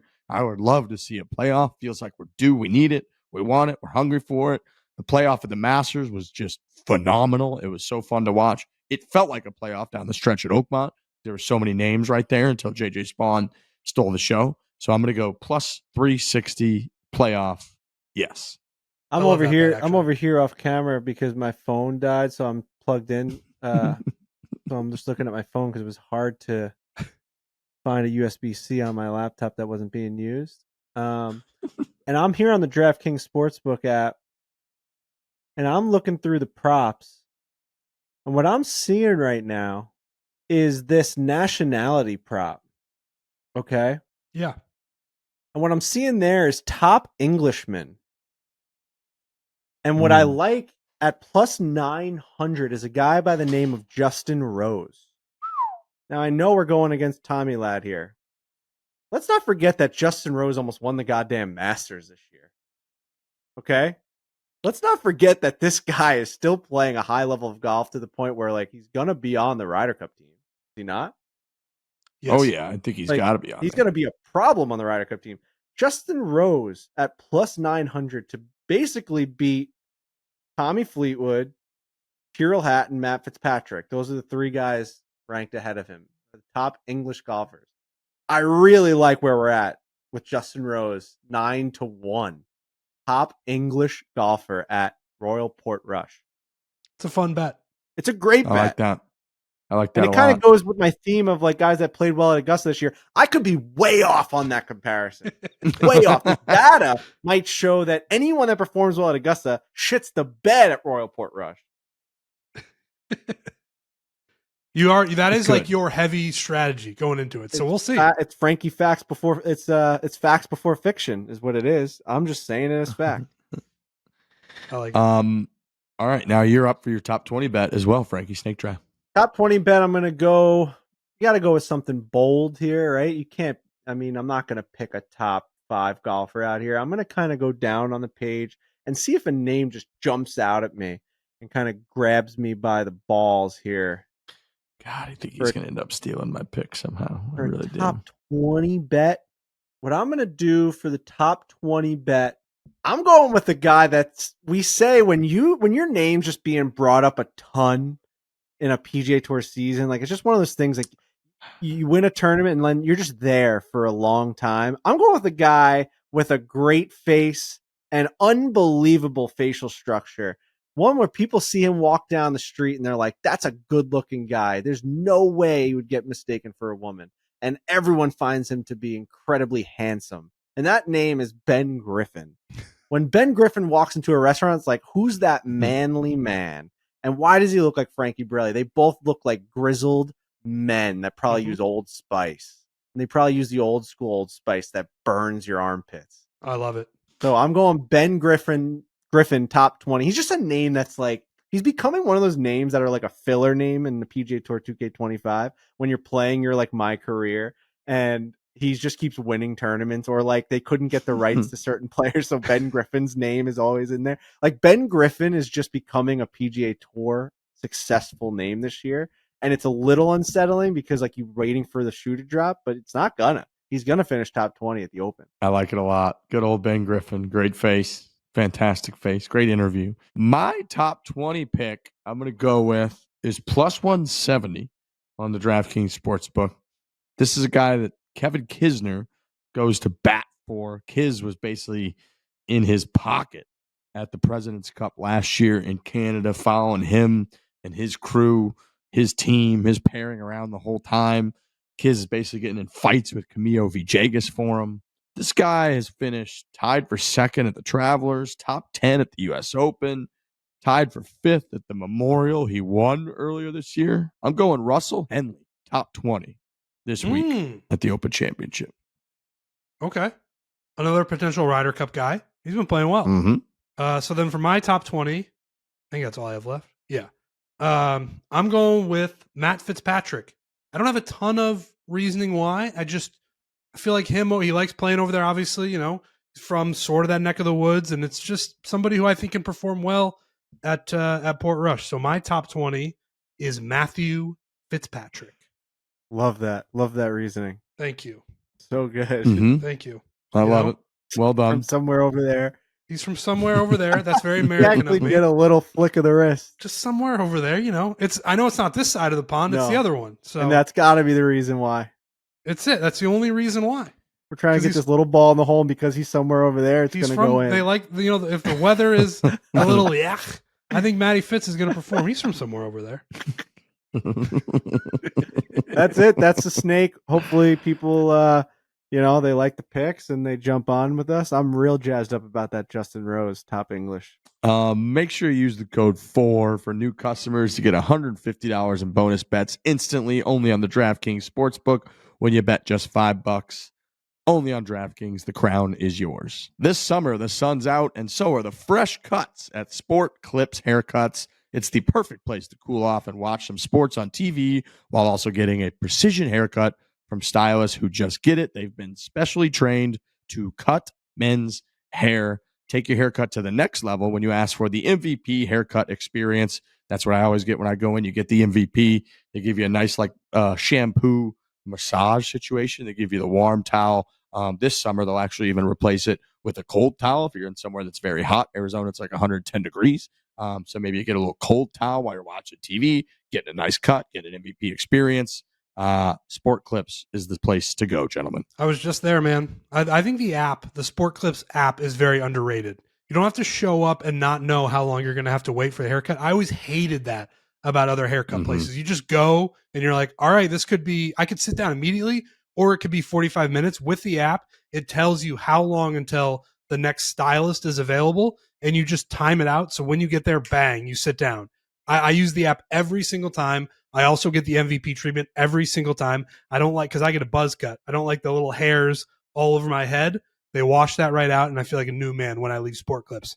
It's great. I'm there all the time. It's a great business. People got to get their hair cut. And we're just telling you, this happens to be the best place, especially when you're on the road. It's a reliable place that the quality is always going to be there. You're not taking any risks. You go in there, they're all professionals. They know exactly what they're doing. Rory McIlroy just got a haircut. Like, getting haircuts is this is what you do. Sometimes it's good, sometimes bad. I'll tell you what, he probably didn't go to a Sport Clips. I'll tell you that right now. I could tell he wasn't happy with it. They would have told him, hey, the grays are still going to be there, brother, no matter how short we make this thing. So he might have done it himself, honestly. The fact that he didn't realize that the grays were all the way to the root, I think he might have done it himself. I know that they wouldn't have done that at our place. So I'm telling you right now, it's reliable for guys that are always on the road to be able to check in on that app, no matter what city you're in. Trent, no matter when you're with Trent, he's always on the Sport Clips app, just being like, where am I going to go? How many miles away from this hotel is there one? And how quickly can I get there? And how minimal amount of waiting can I do? Correct. It's easy. The app, the website, you just clock in and it tells you precisely how long the wait's going to be. It counts down. They send you a little notification when you're up. It says batter up. It's amazing. So the app's great. Sport Clips, go check them out. Sport Clips, it's a game changer.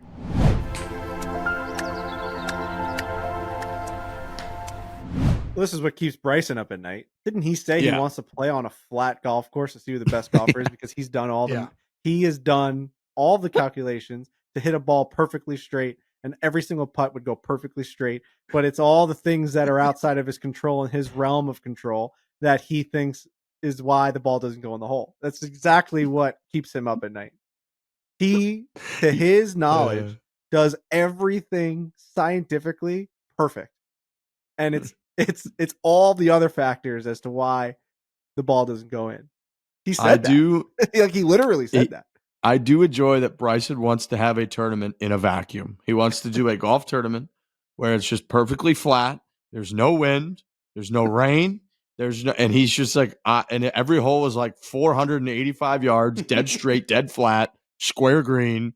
And we'll just see who can hit the ball straightest and farthest and roll their putter the straightest. And that will be it. That's the entire event. I mean, we should have one, right?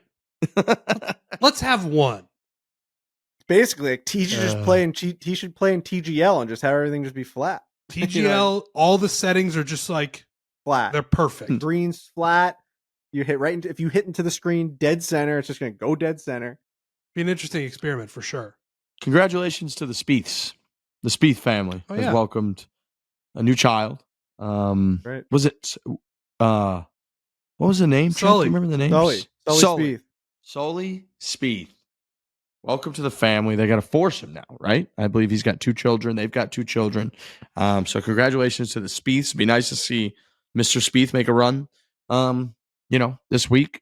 I don't know if he's been playing his greatest. Another name, Max Homa is coming off a good performance at the John Deere Classic. I don't know. Is he in the British Open? I don't think he's probably in the British Open this week. But I was trying to think of resurgences. Like, I was very surprised to see John Rahm up there on, I think, Frankie, you said he was like the 3rd favorite. Third favorite, yeah, that's right.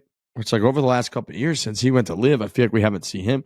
JT, I think, is kind of up there. I saw on the odds favorites. So it's like we might get some resurgences kind of out there with Spieth maybe plays well. John Rahm continues to kind of give it a run at these things. Some names are kind of coming back, which could be good. I'm always rooting for a Spieth resurgence. Always. But that would be, imagine Jordan Spieth is 2 shots or a shot off the lead going into Saturday, going into Sunday. That he still just moves the needle for me, man. I want to see, outside of a Tiger Woods thing that we spent 30 minutes talking about, I want to see him come back and win and dominate and just get into a time machine and somehow be 25 years old again. I want to see Spieth reignite and resurge. Like, I think we've got the payoff with Rory. I think we've got about as paid off as we could be. A Masters win to stop the 10-year drought of majors. Like that's kind of a bucket list thing for a golf fan. A Jordan Spieth resurgence and like return to relevance and a major championship win, probably not going to happen. I'm well aware of that, but that would be probably at the top of my list for things that I want to see happen. Resurgence. Yeah. The resurgence. Homa's not in the Open Championship from what I can see. Yeah, I guess that's not surprising because he didn't make it into the U.S. Open. He lost in that playoff and the qualifying. That's a bummer. It's a bummer because how much that John Deere meant to him, you could tell he was right there. It would be really nice to see as we're looking for a bunch of resurgences. Roll the dice. Resurgence. Did you guys, speaking of resurgence, did you guys see the Formula One movie by chance? I did not. I've been seeing a lot of hype about it. I've been seeing a lot of hype about Superman, which I was very interested to know that Superman, which I think this is like, and you can get to the Formula One. I don't want to take you away from that, but I think this is like the 10th Superman ever made or something like that. It's a pretty long list. I don't know what the number is, but this is the first one that's just called Superman. I found that to be interesting. Really? Like even the first Superman was called Superman the movie. I've been hearing really good things about that. I want to see it really bad. F1, I've heard, has like everything, almost like a Top Gun-esque movie where it's like you got to see it in a theater, a lot of loud noises, sucks you in, great acting. Brad Pitt, right? Is it Brad Pitt? Brad Pitt. Yeah, it was the first movie I'd probably seen in theaters since Top Gun, and it's very Top Gun-esque. It was excellent. Dare I say, it was edge of your seat kind of stuff. The entire stunning. movie. It's like a sport. It's like sponsored by the sport. Like imagine they came out with a movie called PGA. It was, and it being like an Oscar winner. You know what I mean? Like what the fuck? Yep. It was so much better than I expected. Yeah, the visuals, like the intensity of the scenes, the character that Brad Pitt plays, all of the different, and I'm not quite the film critic that Frankie Borelli is, but the acting from, start to finish with all of the main characters was elite. I believe Lewis Hamilton was like an executive producer on the movie. So in terms of like the realism of the Formula One aspect and whatnot, it was all there. The access was insane. Like I was reading up on, they had like their own like pit and all that set up on, at I think the Las Vegas and multiple different Formula One Grand Prix over the last couple of years. They like had the full access during like one of the trophy ceremonies. They like filmed Brad Pitt up there during an actual trophy ceremony that they put into the movie. So long story short, it was absolutely excellent. Highly, highly recommend. I'm going to go see it again because I do think it's one of those like in theater type experiences. But yeah, it was awesome. It was nice to be back at the theater. Popcorn, butter, peanut M&Ms. It was just fantastic. So I highly recommend it. That sounds fantastic. I definitely want to check that out, and I want to see Superman. I actually watched a movie last night with Hannah. If you're looking for just a dirty, disgusting cry, I'm talking you want to cry your little goddamn eyes out. You got to watch a movie called Palmer with Justin Timberlake and Healy from Ted Lasso. Dude, it's just Justin Timberlake is an underrated actor. When you think about the movies that he's been in, like he's pretty solid, dude. Like great in the Social Network. Social Network, he's awesome. phenomenal in. Even Friends with Benefits is like a great, every time it's on, him and Mila Kunis, really good movie. This movie, Palmer, he nails it. It's just a guy that's comes back from jail, is living in poverty, and the stuff that he has to deal with, and he has this, it has to do with this little kid going in a bad house, and it's just, maybe it's because we have a kid now, and it's like you can't even imagine anyone would do this to a child, which I don't think you need a child to think that that's the craziest thing in the world, right? Like it's just really hard to watch, and the acting, even the little kid was amazing in it. It's like, dude, this movie made it ruined our night. Like it actually ruined our night and made us cry so hard. And anytime that happens, it's like, that's just a good movie. You know, when they make you feel that, Yeah. to be able to produce something that makes people weep is fucking crazy to me. Like we That don't is do great. any of that. Maybe people weep because like, I don't know, like our swings or something, but we don't get to do that to anybody. So I watched that. That was a pretty good recommendation. And I actually had to get this one off while we were recording. Hannah and I went to go to dinner the other night at this place, Mama Santina's, and I've given them a shout out before on the podcast. People think I'm only, you know, because we have an Italian restaurant called Borelli's Italian Restaurant, that I only go to there. But I live out here in Suffolk County. I got a place. We walked there. It's down. It's in the neighborhood that we're in.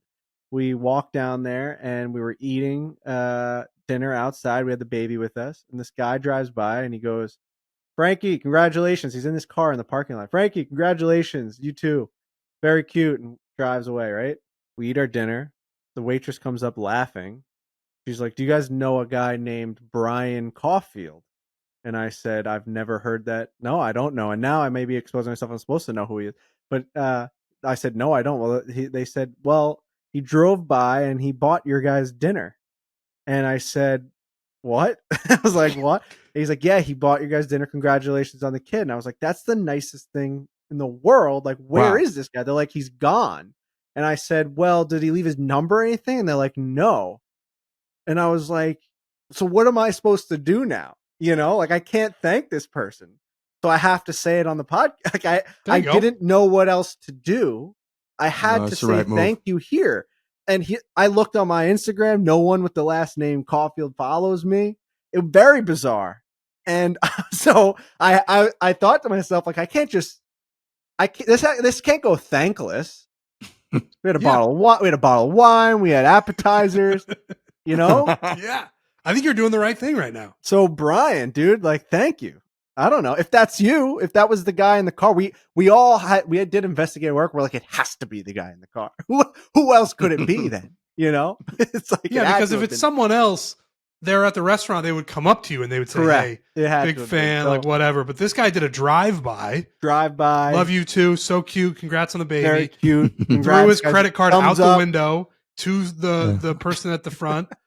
Ran it through. They threw it back to him as he was driving away. And Brian Caulfield is out into the night on Long Island. He's gone. Classy move. Super classy move. Getting someone's dinner is a great feeling. And it's something that I don't think I've ever done. So I don't know if it's a great feeling, but it's gotta be well, it is a great feeling because when I was at the restaurant, I was always throwing free meals at people. Come on in the restaurant. It's on us. It's really on my dad. The only thing I've ever done that's like that, and if people want to call me a hero, they certainly can. It's when I'm in like the drive-through line at a coffee place, and I'm like, "Get the car behind me. I'll pay for it." Do that. I've done it. I'm not saying I do it all the time, but what sparks you to do that? Somebody does it. Maybe someone recently had done it for me, because that will happen every once in a while. You buy enough coffee in your life, people are going to buy it for you if they're in front of you at a place. Wow. So I'll do that every once in a while. Or maybe you do like you guys both pull, like if you guys both pull into the thing at the same time and they're like, no, I insist, you go ahead. Like you go first. You're like, okay. And then you'd pull in first. You'd be like, you know what? I'm going to get their coffee because that was such a nice move that they made. Yeah. It's a nice, classy move. And dude, listen, a dinner is one thing. You're buying somebody a coffee. It's like $6. So it's like, you feel good. Then they feel good. You know, hopefully then, you know, if enough people do that, hopefully people stop shooting each other. I love doing it amongst family. Like, hey, I'll grab I get the waiter, give me the bill. And everyone's like, who's got, it's like, I got it. Like, it's on me. That's a great feeling. It's on me. No worries. Enjoy. I'll see you guys next week, whatever. But like the random drop in of like that guy, whatever they're having, like, holy smokes, serious baller move. Yeah, because you're running a risk there. Who knows? Maybe you guys bought the most. You're celebrating your anniversary, and you bought the most expensive bottles of wine in the joint. And he gets the bill. He's like, "Actually, not this time. Not this time." Brand Marnier, Jay, fuck that Frankie guy. Everything, no chance. That's a really nice move, and I at some point in the future, I would like to pick up someone's dinner. And that's a great point, Trent. Because of Brian, I'll be doing that now. 100%. I'm gonna do it to someone. Maybe I'll do it at Mama Santina's. Maybe I'll do it at Mama Santina's. Because at Borelli's, I'm constantly doing it. Maybe I'll go to a random restaurant. We'll be out to dinner. I'm going to pick a couple. I'm just going to say, they're on me. I think the world needs more of that. I think that's a great move by you. Mm-hmm. No, knowing my luck, the guy's going to be like, what are you, you're going to come out there? What are you, some kind of asshole? You know what I mean? Like, you don't think I can pay for my own dinner? I'm going to get into a fight. I'm a bitch? I'm going to do this. I'm going to get into a fist fight. I know it. Oh, well, that's the great part about the coffee thing. You never see him. You're just gone. You're gone. Who the fuck are you? Dude, and on Long Island, someone's gonna come to me back. Who the fuck are you? I'm like, you know what? This guy Brian Caulfield. I don't know what to tell you. I'm just trying to buy you tacos. Go sit over there. What do you feel bad for me or something? You know what I mean? It's gonna be a whole thing. What am I? What am I? Some sort of fucking give out? What am I? A handout guy? It's gonna go wrong for you for sure, but I still think you should do it. I'm gonna do it. I'm gonna do it. Kevin Kisner tied for eighth. Tied for eighth in the ISCO Challenge or whatever was going on in the opposite field event this week on the PGA Tour. Kevin Kisner's first top 10 since 2022, I believe I saw. So congratulations to Mr. Kevin Kisner. I actually think that was a little rude the way you presented the tournament. Can you give it one more shot? That was like from the wedding singer, the mutants at table 5 or something like that. Lob stank. Just give me one more shot at it, because I think it's a big deal that our guy finished tied for eighth. Crazy disrespect. ISCO Championship in Louisville, Connecticut. Louisville, Kentucky. Dude. God, where do they play this fucking thing? Dude, I saw the winner of this thing was only 10 under par, which on the PGA Tour is insanely rare. I think the course is playing pretty damn hard. Kiz got inside the top 10 with 4 under par finish. The kid Jackson Coyvin was amazing again with a tie for 6 finish. So he's going to be a serious problem coming out of Auburn as the number 1 ranked amateur. But yeah, Kevin Kisner, everybody, tied for 8th. Congratulations to our guy Kiz. I think he'll be on the call now this week for the Open Championship. He'll be just back in the booth. Dude, we talk about how important Tiger's run and 2019 win certainly was like very important to this podcast. And if at any time Tiger Woods makes a run again and he becomes the number 1 guy, just like in terms of like, wow, interest, and he's playing really well, Kevin Kisner is like number 2 for us. Like if he ended up playing really well again and like lighting the world on fire and being like, oh, maybe I don't need to be in the booth. Maybe I still got it. And he's top 5 at major. Like that would mean almost as much as Tiger Woods catching fire for us. Yeah, Kiz has been our guy. He catapulted us. That video, that 4-man scramble at Pinehurst was the thing that put us on the map. Yep. It really was. It was the first time a bunch of random dudes on the YouTube channel for sure. Professional golf, and it like everyone saw it. It did 1 million views in a time where like no one was watching golf. The Open Championship was getting canceled. Like no one was watching the game of golf. It was ridiculous. The world was ending. And Kiz just met us at Pinehurst number 2 and played us on a US Open course from the tips. And it came down to the final putt. Like it is everything for us. Like there are so many people now that make those types of videos because of that video. And that's all because of Kevin Kisner. Him putting trust into us, like allowing a bunch of idiots to show up and do that with him while he was still very much like a legitimate, he was a top 30 player at the time. Probably 35. Yeah. Oh yeah. Yeah. At that point. Oh yeah. Yeah. I want to say to do that with us at that time was crazy. It was unheard of. Yeah. Around that stretch, I mean, Kiz after that won, I think multiple times on the PGA Tour. And to speak to how awesome his top 10 is right now, that's his second made cut of the year. His last made cut was tied for 70th at the Valspar. Every other thing this year that he's played in, he's had a missed cut. So for him to go out there in a tough event, he made $113,000 this week, finished tied for 8th. So hopefully that gives kids a little bit of confidence. But I agree with you. And yeah, in the YouTube space, that catapulted us. He also catapulted us for years and years in the podcasting game. I mean, him coming on in 2017 and being just the man was kind of like the original first example for us of like a guy who kind of looks like everyone else on the PGA Tour, who sort of like carries himself like everybody else on the PGA Tour, who's on the leaderboard like everybody else on the PGA Tour, coming on a podcast and giving everyone a reason to separate yourself when it comes to just a name on a leaderboard, being like, holy shit, this Kevin Kisner guy who's a quiet fucking white dude from South Carolina out there, looks like everybody else, is the man. He's fucking hilarious. He's real. He's raw. He's chirping with the guys. I love him. I want to root for him. He was like the biggest and first example of that in the podcast and with our relationship with guys forever. He also has been just an enormous like gateway guy to a bunch of other players now, for like Justin Thomas and all these guys being like, oh, Kiz likes these guys. I see him over there hanging with them. Kiz would introduce us to different players and whatnot. So for the history of this podcast, when it comes to professional golfers out there, Kiz is like the most important guy that we've gotten to know throughout the entire thing. So to see him come back, get himself a nice top 10 at, again, this prestigious event, like I listed at the very beginning, incredibly important. So it's good. Yeah, Congratulations for it. I might put a flag up top. I might take down Bethpage and put Fucking up the right, ISCO. dude. Fucking right. Come on, I man. saw Miles Russell was grinding out there in the ISCO. He actually was playing in it. How old is he? He's a TaylorMade athlete, right? 16. 16. I think so. It was awesome. I mean, he ended up missing the cut, and I watched his Friday round, and he really was battling. That course was really hard. They were hitting good shots that weren't getting rewarded.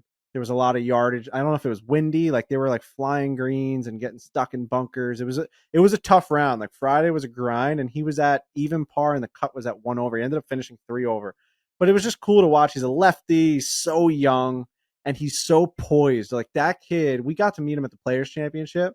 Like that kid is so ready to be a superstar. Like I don't know if he's media trained or he just like has it in his body to know that he's gonna be it. Like he's almost doing the Tiger thing where it's like, I'm gonna be a professional golfer and like I'm gonna do everything I can, and all this stuff means nothing. I remember asking him, are you gonna do YouTube videos? He's like, no, I don't care about social media, or like he's so polite, but he's just like, I just golf, man. Like I'm like worried about my craft. I'm working on my craft, and we're gonna like make a run at this thing. And that's all he cared about. I'm like, do you do like collabs with it? He's like, he doesn't know any of us. He's like a 50-year-old man in a 16-year-old's body.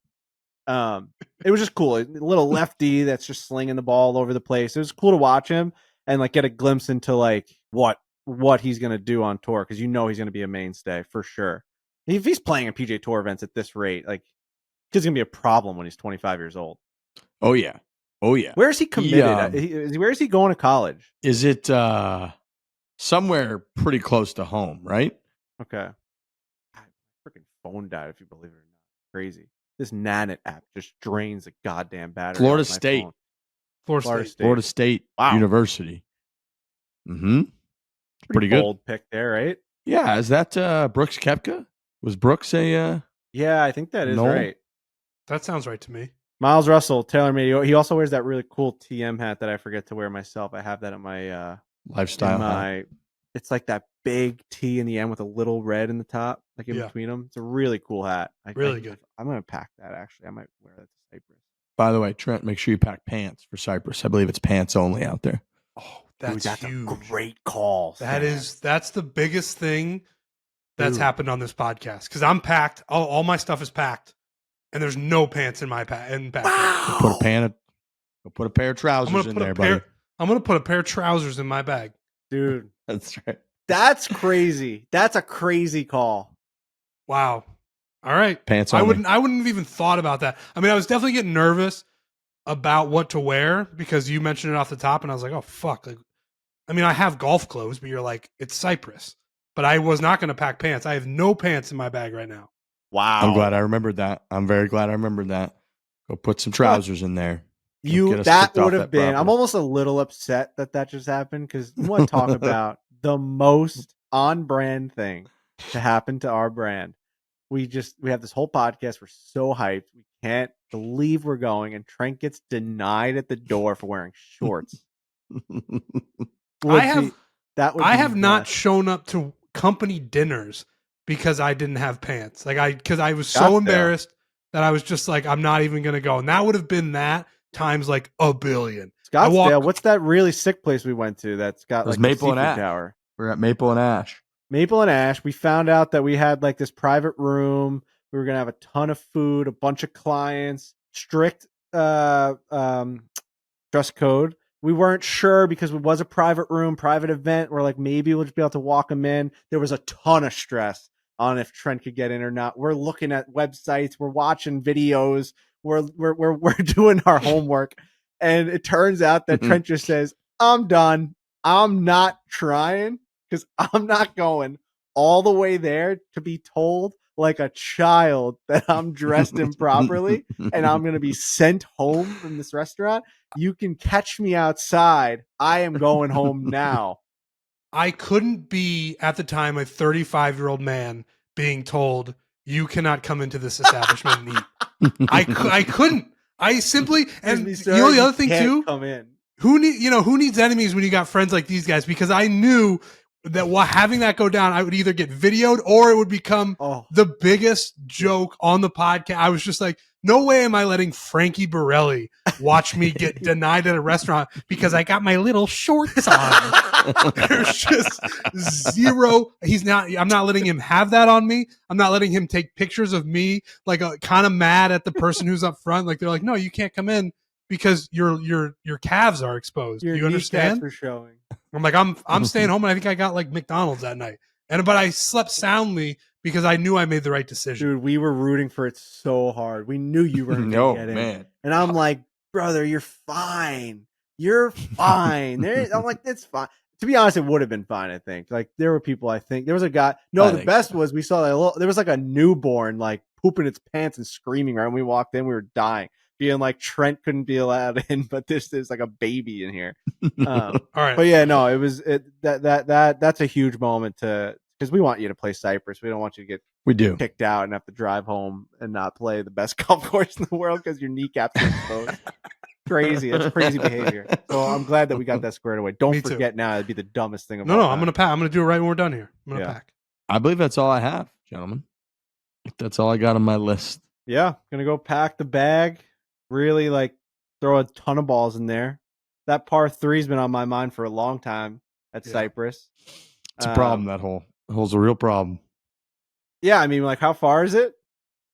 Oh, I want to say it's like 235 or something. I mean, I'm watching people, they rip driver. I watched a video of like Jim Nance once rip a how is this a par 3? So I'm going to confidently stroke like a 3-wood at this thing. It's definitely going to hook right into the water. And then I'm going to be turning around being like, wow, it's like the hardest golf hole in the world. I don't care. Like, I'm already expecting to be like negative on that hole. So I'm packing a lot of golf balls. Ton. Yeah, I want to say it's usually into the wind, like 233. And it's pretty much all carry. And you're just standing there like, all right, so this is the sickest hole I'm ever going to play. And also the hardest shot I've ever hit my entire life. So yeah, it's no joke. It's absolutely no joke. But it's going to be sick. I'm excited. I'm definitely excited. God, I did that little like shaft change and then went out and did I played 9 holes in like 58 minutes at Colonial the other day. It was a 6 o'clock start. I was done by 6:58. It was crazy. Not a single speck of wind. Beautiful little like orange sky. As good as it gets. Just fairway under the trees, punching out. Like it was just like you were moving. No matter what I did, I was just moving down the hole. And there was this one, it's the 4th hole at on Valley at Colonial Trent. You know, it's that long. It's a par 3, but if you play from the goals, which I was playing, plays like 220. Mm-hmm. Took a 7-wood. And I was moving, so I just literally put the ball down on a tee, didn't even really pay attention, and just smoothed the 7-wood. Went straight up in the air, right at the pin. All of a sudden it drops. My heart stops beating. I clench my asshole. It goes to 2.5 feet, rolls towards the hole, stops. And I legitimately out loud said, thank God that didn't go. Yeah. Thank God. Out loud, I screamed it. Thank God. You know what I mean? If that went you have to take that one to your grave. You have to take it to your grave, I think. A 7-wood 220 over the bunker, like back right pin at Colonial, draining that with 0 video and nobody to witness. I'd rather be dead. That's one like Riggs is saying, like, there is a world where you made it and you're now explaining it in a way where you didn't, because you couldn't ever tell that story in a way where it goes in. Like there's a chance that went in, right? Yeah, no, I'm telling you it didn't. Right? I would not be here right now. And I would prefer that you tell the story in the way that you did, because if you come on here and you say you hit a 7-wood 220 yards and you made it, no one's going to believe you, including me. God, it was the best shot. And I'm like, if that went in, man, we film everything.